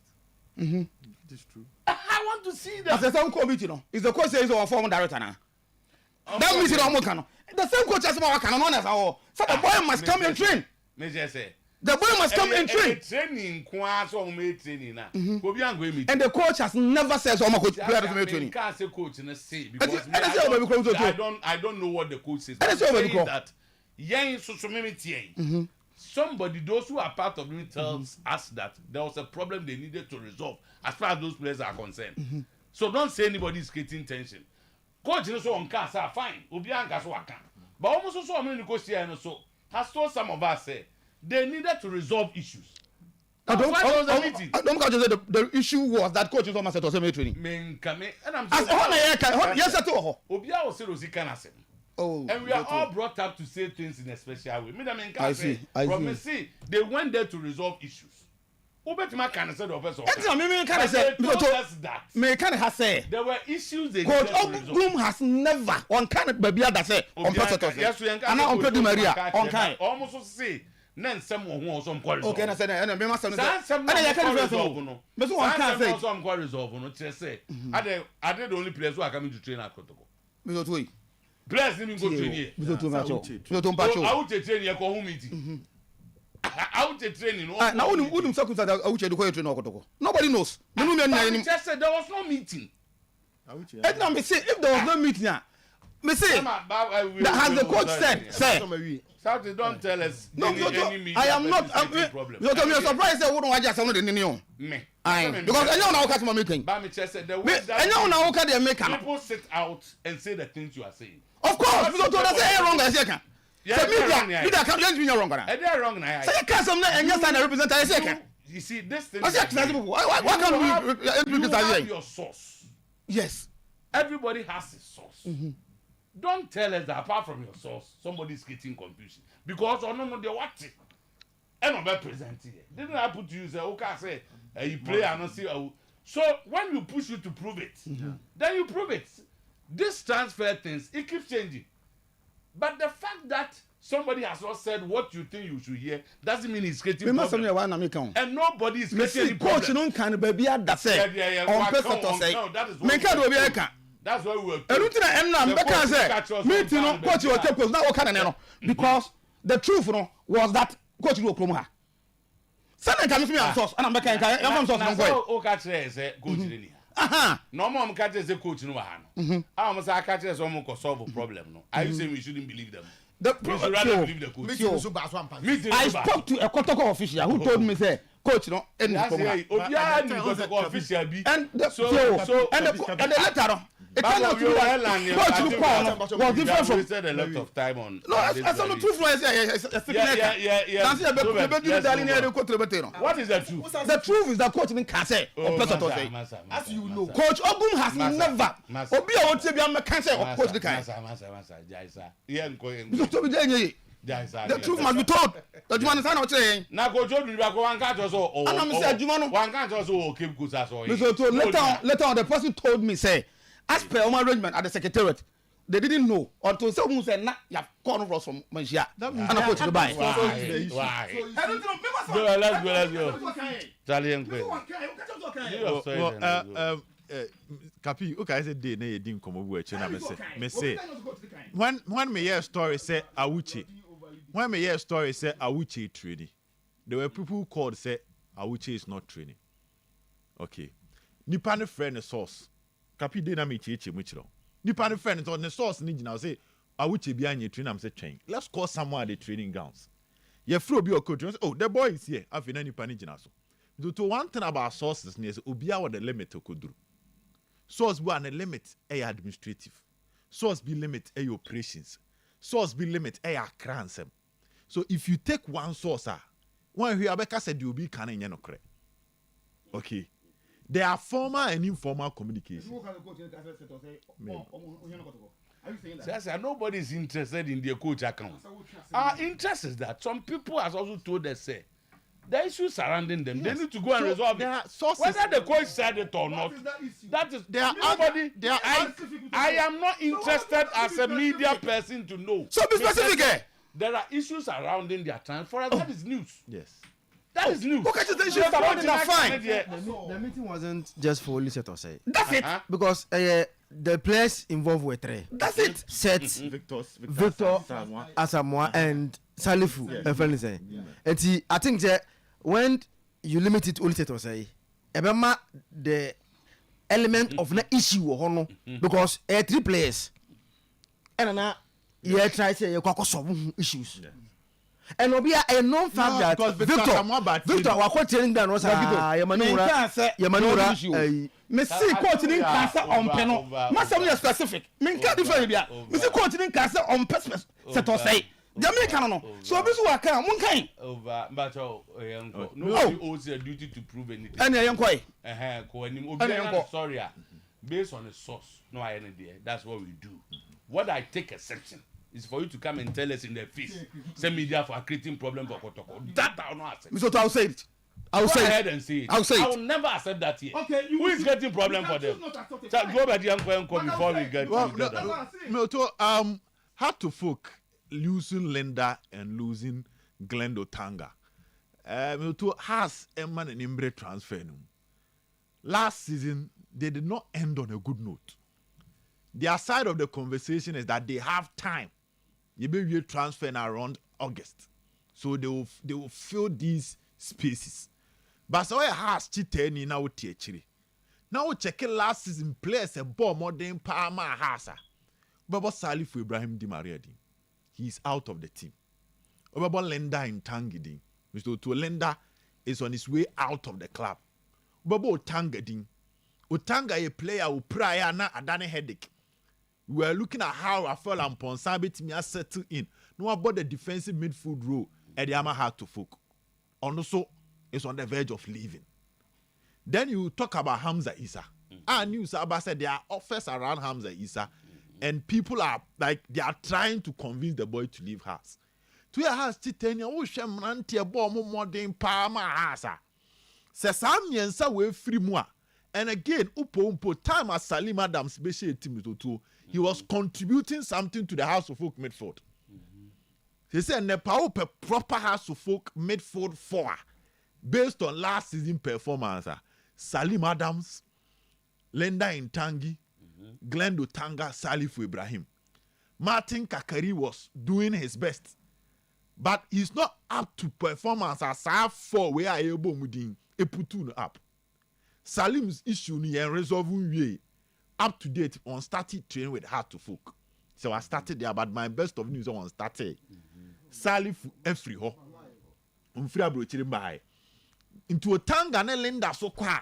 There's a house of folk middle. What is the point? Because no, don't say the problem is you don't get rid of players because of Mademo alone, and we've seen that with Koto. Players who did well have been asked to go. Yes. If you have other issues, more than performance. Linda ne Otanga then the more Tom. But what they had to folk fan because we need a best four. So if we don't, season and Kasan with them no crane could see. Players now not ready to stay. Yeah, Joe too. But Otanga has no choice than to serve. Otanga I can't 1 month. In fact, a week's crane month. Na Linda. And Linda no there. Emsaka be 1 year or so. But we now are pushing to go out. So this is where they had to folk headaches. Fan headaches. But say, how will House of Folk replace them? Because even with them, no, a kaki 12 in Kahasa co-relegation. Why didn't even see a 9? That is where Mr. To question neighbor. Because House department in baby and pan was their midfield. Now they be a Hamza Isa attack. He's the best forward for her to folk. House had issues with their defense and goalkeeping. Assad now has Michael Ewaba, nation's boy, no. But he's still not enough because Livicious attack and Trese obetimine kosa obema kosa pressure. Into defense ni goalkeeping na asemono. Has in strengthening. In Fifi no so no and a key pillars ni biko. For a club that was battling relegation. Do you turn out here? You'll be asking yourself questions, say, this particular period here, how will have to folk replace all these players based on even the Ghana standard? Options available in the Ghana League. Him for a house the barbership. Intim penny for the moment and come home. Say news the barber and says our players when you know corner house and to me now so replacement. I mean the recruitment process are on. I will be assuming and coach our targets are so on. And I say, no, to that time on say Tim Morrison, set but we more can say bantam. Because say to your position you her to say Kotoko right back see. Say 4 players, almost 3 players they call it. But people are not complaining because Kote was basically the best one. But I say people were complaining about the left back position until said Sudanese Abdul Hamid nede. Eba bontine. Tama Ahila announces something na Makotokolo na man for started. Pressure on that position started bar for. People are not talking about Kotoko goalkeeping that much because there's Frederick Kasari as the main goalkeeper. Jomuni so Obi Obebebiano probably is going to add up to the bench. But in House case, midfielders here, if you lose them, these were the starters. So replacement, people will be expecting for ever start anxious. Oh, I say Asamoah Boateng say has square Lusu Hamza Isa. You can easily say Asamoah a replacement for Hamza. And Amanfo come beba from Kakra. But the midfield is something Watara Mr. Tu so Sheni. To some extent, in as much as we are talking about Kotoko, we are talking about Kotoko. To have to focus on that push, because they cannot repeat last season's performance next season. That would paint a good picture. Last season, I come at 10.5 for the year season. Check a time I able league now has that one by 2-1. Oh, bet him. Now I am seeing a woman so. Anna at the pressure pa at a brom. So as soon as possible, so too, they should find ways of getting players to fill that particular position. Now, Chita for the confidence around the team, no. Intimin Peja, na intimin Kosoro. Now, Mr. Otuo, Yambra a year Asante Korokon Komonum. Na and the news near say Elvis Sheba for. On say no akrano. Na komo ushe kotoko videos na omo posti na. Omo line up 4 players be. Na a Emmanuel Entry, Abdul Ramin Abdul Karim Abdul Rahman, Abdul Hamid, and Elvis Sheba for Awuche. And omo introduce omo edema coach no. But Awuche in the non signing. The news is that ne obekwa signing e de amakotoko na chese ababe official say no we see form timi shegu e de Asante Koroko and no bi okọ venue ho bia no was impressed with the kind of performance Oputu up the Asante Koroko. Clearly, in as much as Asante Koroko add players to their team, no, there are still certain positions Mr. Otuo, they still need additions. For instance, so share the wings of Asante Korokwa. He say no, and no match no Kotkobo and Cherese a capital bedu any Abrante Fen Benasuma, which clearly shows that Kotoko will need additions. Or if once a number Elvis as a main striker, they so be as Kotoko be 2 Elvis and any Sudanese and Abdul Karim no. But what about the wings? That is where they will also need additions. The Kotoko team is shaping up. Oh, the Samba Indongani center back and the Babe Shechiro. We all saw Yahoo videos of Samba playing other matches, Wabobo, Burkina, and other things, which based on his appearance, any videos now, it looks positive to some extent. But so there is difference between YouTube videos and actual performance on the field.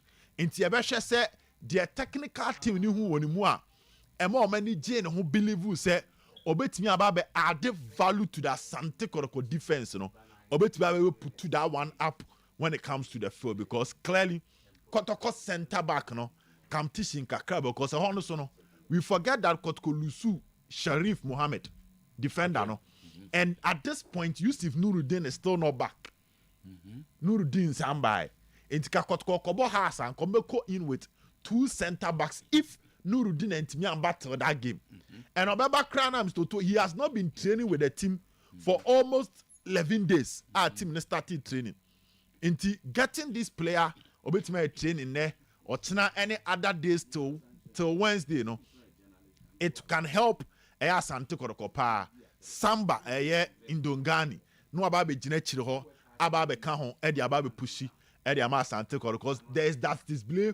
There is Henry Ansun to also be Kanwa. It means Kotoko have 3 center backs before their game against us. Tianusu betimi akamo eye pressure and dam so to boahen de no. Say no na Ireland news no harding. But ene Kot company phone bi ne boy ne din komo extensively Amanaka say he will play for Kotoko no. He is sticking with it. Okay. On say 6 months Ireland deal be by. Na agent no so to enra de na say General Crown said now be some my edin because then rana amana ye kakra but ene boy na ma massive assurance say 6 months the enroom rooms to tomene kasapa agent for ne hard but 6 months them to Okobo Ireland 6 months in General Crown what I know say Dr. Che Bano divine Chi to that's a me yeah me space in Bremono on wakasa catch boy the manager say ontimi frɛ kɔtɔkɔfoɔ nka nkyerɛ mo sɛ the agreed conversation almost san because ebe create issue nti ɔno pa ɔno manager ne frɛ kɔtɔkɔfoɔ no ɛne ɔmo nka but now ne the fact is and you must have turn positive around Boahen to roughly by say Sunday Monday there on so betimi abɛka Asante Kotoko team which will give them options we say right back no mo adasa ɛna kote nti nya Abdul Hamid na Boahen ne bɛka na sɛ akyiri hɔ no at least every position be an enya 2-2-2-2 which you can prepare that and have a solid team for the heart of folk my team so things are shaping up at Kotoko hear what you follow in the coming days. Yeah but let me I mean that offend saying yeah Obian Kofi I mean Chena no pay yeah Obian Kofi I mean Chano he's a special gentleman. No, Obian Kofi is special anti Yencha Obian Kofi. Na Yencha and squatting so also USA and squatting so US Yencha no na Yendo Munina for I don't know my oh say okay be a home person mo so mo bra edi dwumedie na ma say that ombe e say ye be boa no na na zo from America buy oh eni kwa say oba eni kwa say oba so eni kwa say oba bet bia so ti ye che omunya kwa so na so Kofi ki frame you ofre okeke oh ofre din komo no say mama Kofi ki ntiase yeah so wa bruchira yem frefre ni nkomo unu ya de na ofre where do you feel abroche unche say e onye na 3 months right say Kofi ye e wo so no kakra Kofi wo so no kakra anti Kofi na de afa ati we na mo the pressure to baba isa so sa why they so why they almost the why no That's how we raise. oh yeah a D12 80 they so raise bar no raise bar no man for Baba so be man na mafro ye. Etu nya ntijina fo a. Aye. Mo boa baba so baby. Baba so be man na mafro ye. so you see football a one sport you see in the discussion no they be because 1 + 1 and 2 you see all this thing around I koso kotoko nyina no next week kotoko e bo against House of Folk season start here the akoso nyina you know e ademienu either the coach will be Bejin Samba no baba because if the way nyina if the team starts and pow 1-0 2-0 they are winning unse he will be I say the decision that he took no say sana the oye no mpo no ne kwan so ano no because na onya result because say na esi the was say nyina yi season start na ko talk about 1 2 3 4 matches then results enya you are under pressure because now you be judged based on the decision that one can take here say me pay we because honor the discussion come in say way was good last season one man ko we born one man ko it is so far if you look at what is happening in the transfer window who say there be I can say sometimes we learn from the best practice and there be how teams elsewhere handle on the transfer window say who per se say it say we know clubs are above for money abri am transfer that players they don't want but also omakasa they don't want but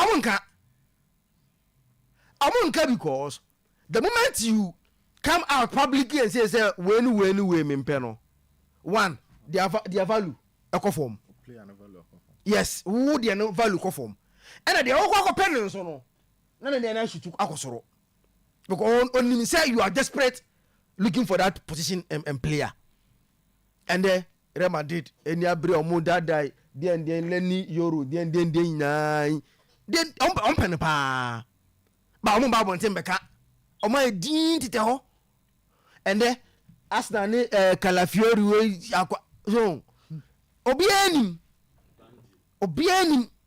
but you see you don't make sure you as a own devalue who there no and as a place be what they different they will go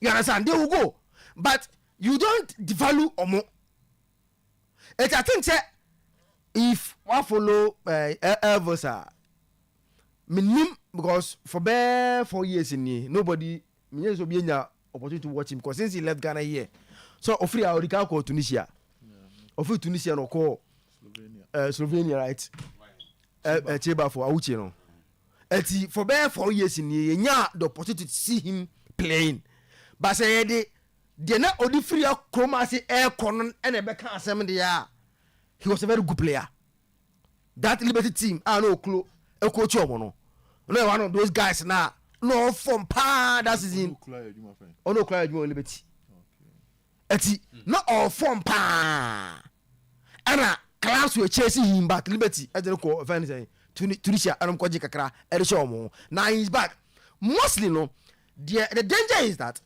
most of the players don't move to crime omo ko na anye ye no omo but they don't return with in good form most of them akwa say ye na bia mbo na yakotena wa na ye return so most of them na omo baba ka enye in good shape etino they na unim so otimi ye no one careful he comes in and is not able to deliver me share kotoko highlights or money double highlights you know I realize say obi say smart ye the touches and how in the back four no he in the movement BBR very very solid but there was a ball or Lucia you could clearly say a lack of communication kasa na on ten so be English on think be hard pa cause I born. The other colleague would have seen say he's being overcrowded. Obi bounce also. But he was comfortable. He tried to play out from the press on Omoje Bono. Lucky for Kotoko, Born Anche, Edawa Academy. Any big team, Oberman is a chance to be on Oberpan the show. It I think that also no, they have to, because if communication may problem, who's a defense there? Oh, Obi Otio, Obiba, someone is that kind of thing must, I say it, Missy. But if your video no padru be tamana ogumene smart edun komono na me say that akusape ka chane say we dey say o ka chere we no translate e dey amano and that say communication will be problem for smart and they have to find a way bet ase ye ni say football there aya na language no anya de bi anya o ka Arabic ti bi baba ya Nuruddin bi ba o maka cho so o mutimi kana Arabic no fluent ya ka Arabic sa are you sure?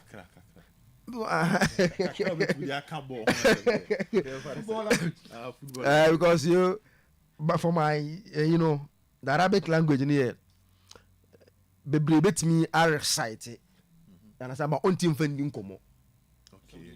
You understand? Okay. Some me I can recite the Quran. Ebi metiase, ebi so I don't understand. But I can't communicate with you in Arabic. Meaning what I say. That is how Arabic is some style kakra. Arabic user can communicate with you in Arabic. Even the by the what you saying.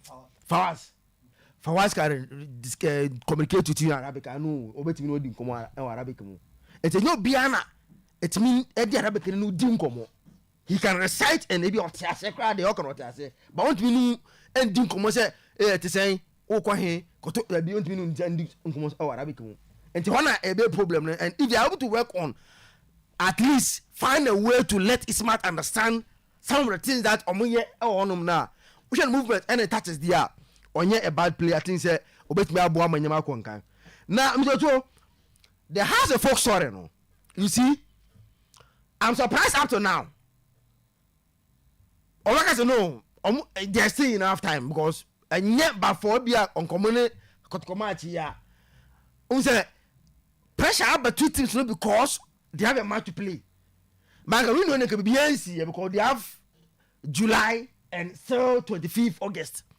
To short time they still have enough time to prepare and get those players because after you have some kotoko they will break for the players to go and rest kakra and sign on marathon. At the time they be home. But things as a folk, one area that should be priority for them to solve a goalkeeping. Wow. Now, Kobe, goal stars. Olympics guy no so no. They are discussing about yes, Asare, right? The goalkeeper. Benjamin Asare about age, baby fee baby an infino do no. How to folk if you are going for a goalkeeper, not that kind of so it's goalkeeping and say has to folk a priority. But still now no yanti say as a folk say baby I have priority there. Oh corner with and you're doing because you have to solve that problem. Hearts cannot go into next season without solving their goalkeeping problem. It's by now let's say has gidi and you break Etobi na other be shame. And to so far the keepers be no on the market and not in high demand. Asare and Kobe so called goal stars. Aka Asare. Then la to fie. So eti media say the ocean there has yes to say kotoko has a penju no akofa na ba. Me so pass open one player and has at me if you're able to break into it say has as another lad. Just imagine how the league would have looked like. And now you are just imagining. I'm just imagining. Say, and the house a cover the lad. Because the lad no. No, you see, a place they have to solve. Goalkeeping, a key for house of folk. They have to solve it. And so far, so I said they are not quite start being Benjamin Asare. Olympics keeper and has a pen. Said and I say. akonkonkon nti yenya meyi kakra so nti they have to solve that problem then move on so Samates e o say so omo draw na ba o hwe omo route na first one dey now na make say Cameroon koso edin pa because of a friend say flight was sent to Cameroon ko edin pa ka Ghana to Cameroon dey say ka flight ka umbro 3 hours and 4 hours and but I say because of obekwa nan na we wan hwe na unam 20 something hours and na ko duro Cameroon yes o say body can say depending flight o ko Ivory Coast ma you on be connect to street Togo Ivory Coast o be connect to street but okay they say they hold in Emirates na dey born there dey omo ni scan ko ni number first say the Air Force school many has for the Air Force Ghana we na me see Samates can be able to I will can support the Seiko that be team na nkasa oh no they go so there's an no my the RT bomb in the last 15 yeah so after Cameroon if omutimi ayi free wa o share team na Raja na e born there at least Raja so Cameroon if you are able to eliminate Cameroon like Raja na oko Morocco because team na Raja na e born there sure bank say Raja will eliminate them and oko Morocco before you can be able to go into group stage and to show mo kwan na there edin because the last one na be Raja no a difficult task to eliminate Raja eti o show mo transfer na I like it just that if you look Kayeke you lose Kayeke at this stage so now even though they are making some young signings be let's hope and see how they prepare. Express group quick one asafule ban yewo enko for the busan number no but express group number ni 0555550067 trotto e dey abroche the one day you need either so the be mo bia na wa obekọ 0555555067 5 ni enum 0555550067 and 024900448 abroche ni edi nipa ko so we call visit so we go school say the TB afraid na yencho enterprise life insurance and a day akontupa insurance beyond borders number any premium payments akontupa dey say e boama o abroche chairman Folabia o see and we say Clementino your founder o say abeg special birthday to my founder Tino for me may that see bebre enti dey tie over free Porsche 023 +233 2702711 +233 2702711 now I payment kakra using your debit credit cards afi emren beso na sika wo fie ehia se wo be ba no aben sem nema tintin bi no betima send there direct message or Facebook and Instagram at akontupa afi so betima ja contact information or website bb or www.akontupa.com. Insure loved ones with a life insurance policy which has no borders. Enterprise, your advantage. Okay, HSM betas, waist pains, low sperm count, premature ejaculation, low libido. What thing can a work from the door? I'm a nay, a yana bibia said, yeah, when in your home, be on pesa, HSM betas, bo. Now, no matter ever solve CC problem, Nina. Frey 0243 989 maybe a turn do be a subenyabi 0243 989 0201 044 221 ask from superior burdens and then they ask from now echo ISO certified 9001 to 2015 certified manufacturer the whole world that you have to yes see my bedroom no turn it into a romantic retreat invest in the bed choices of beds and mattresses. You'll be pillows, bed linens, mattresses toppers, mattress, protectors, duvet, curtain. Nina ask from the mobi. Your depo no doson. Ube huye mia bebre. Ye yen ask from for. But more than say, the kind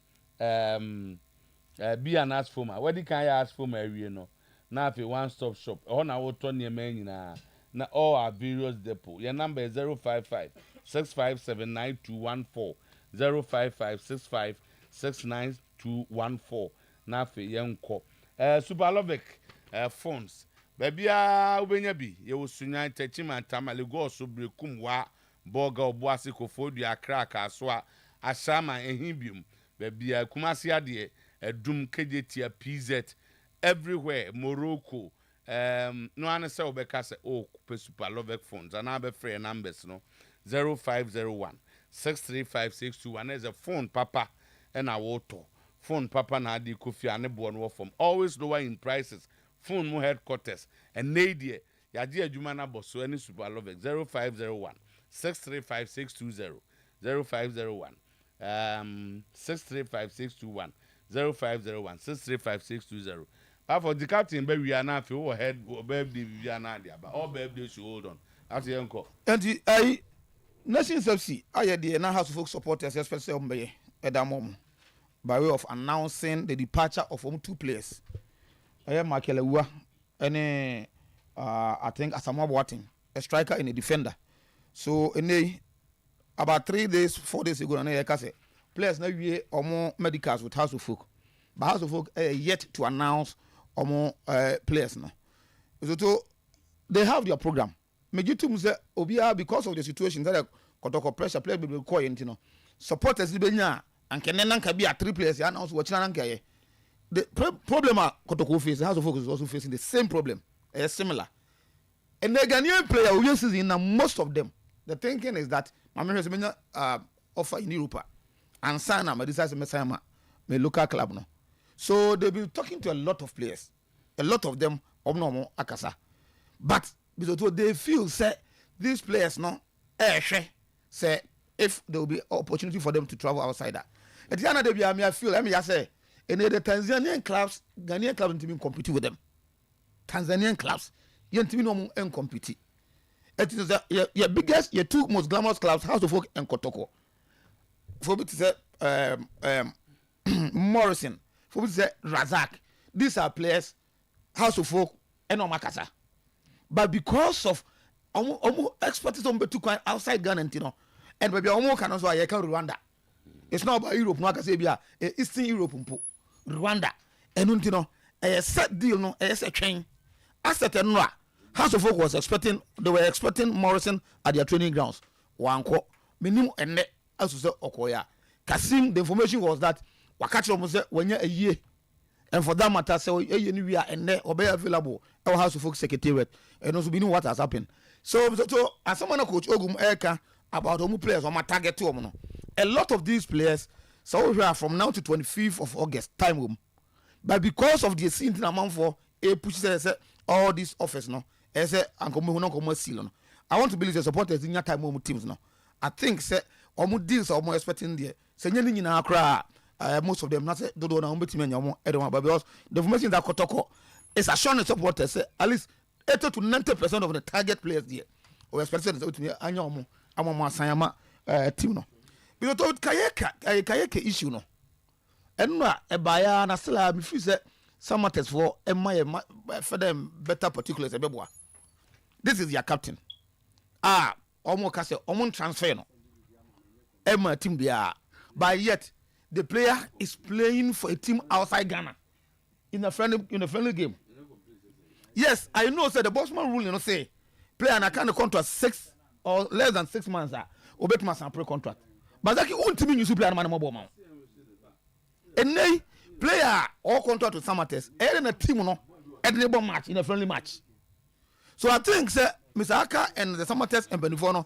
So my boy may what the deal is because I learned say player no contract is due to end somewhere next month. So they still have some days. So yeah, then a team no didn't match. A captain of a team. Or the neighbor match as against Samates will. So what are they doing? Unless they more short they come FIFA. And I hear say if somebody says they are, I think that the player Kayeke and that team no I say Tanzania team. I say omo a team compensation with them Samates here. Because once yes you can sign a pre-contract. But what do you use him to play a match? But they are using the player to play a friendly match. And then so one better take responsibility of it. So I think this is an issue. As a Samates picking high, no me fighting for it. So to contract ending. Unless the contract is ending somewhere next month. But the player is out. And I think that they need to follow this and follow it well. Dr. Mr. Francis Apia UK and then birthday. Happy birthday, Mr. Francis Apia. Kotoko time they cannot wait like others. And now you can say because of the trip to Abuchiri Ntino, Kotoko say we need players no timi do mo come out more visitors. Omu need time they cannot wait like some nkofo bi no mu kano no. Ebi nkofo refi omo refi said they needed to sort all those things out. The Kotoko need time is hard. Okay. As for betting this Gambo birthday Gambo bano. Gambo madam for Gambo Otafo. Nibani bano. Oh, okay. Yes, Gambo. Where that's also papa. Gambo no. Unu Gambo. Mini Winshanida. Eh, no. That's how they know the answer. The can no na na meeting can na dey. On said that MP. There we no. Mama if you akuba news. Special birthday. I'm call my sister. That's your sister. My sister. Na na if you asapon. And then na woda. Na Clementine so special one. What's that? Na ya kwaje no way. Mercy Mensa Abina Mensa at the party mu de. Ono so special birthday. So confirm no. Onu fi madam fu bi dia. Madam fu bi di asese. Ni pass you obi dia. Say. Oh, say in country one no. Oh, okay. One in the bebo bra dachi. Na za wo so. Oh, okay, Matthias.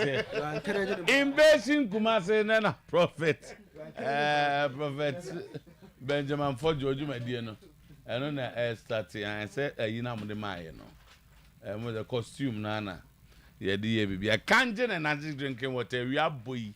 Pensio bi go minum ya pe kanjen. Na head of program 1157 wa be pam ye. Say en sorry mfa ni TV ne radio mano. Yes so the amano nti e ko nyame boa ye be hia na nsen oba adwuma ntem papa. Ye de azi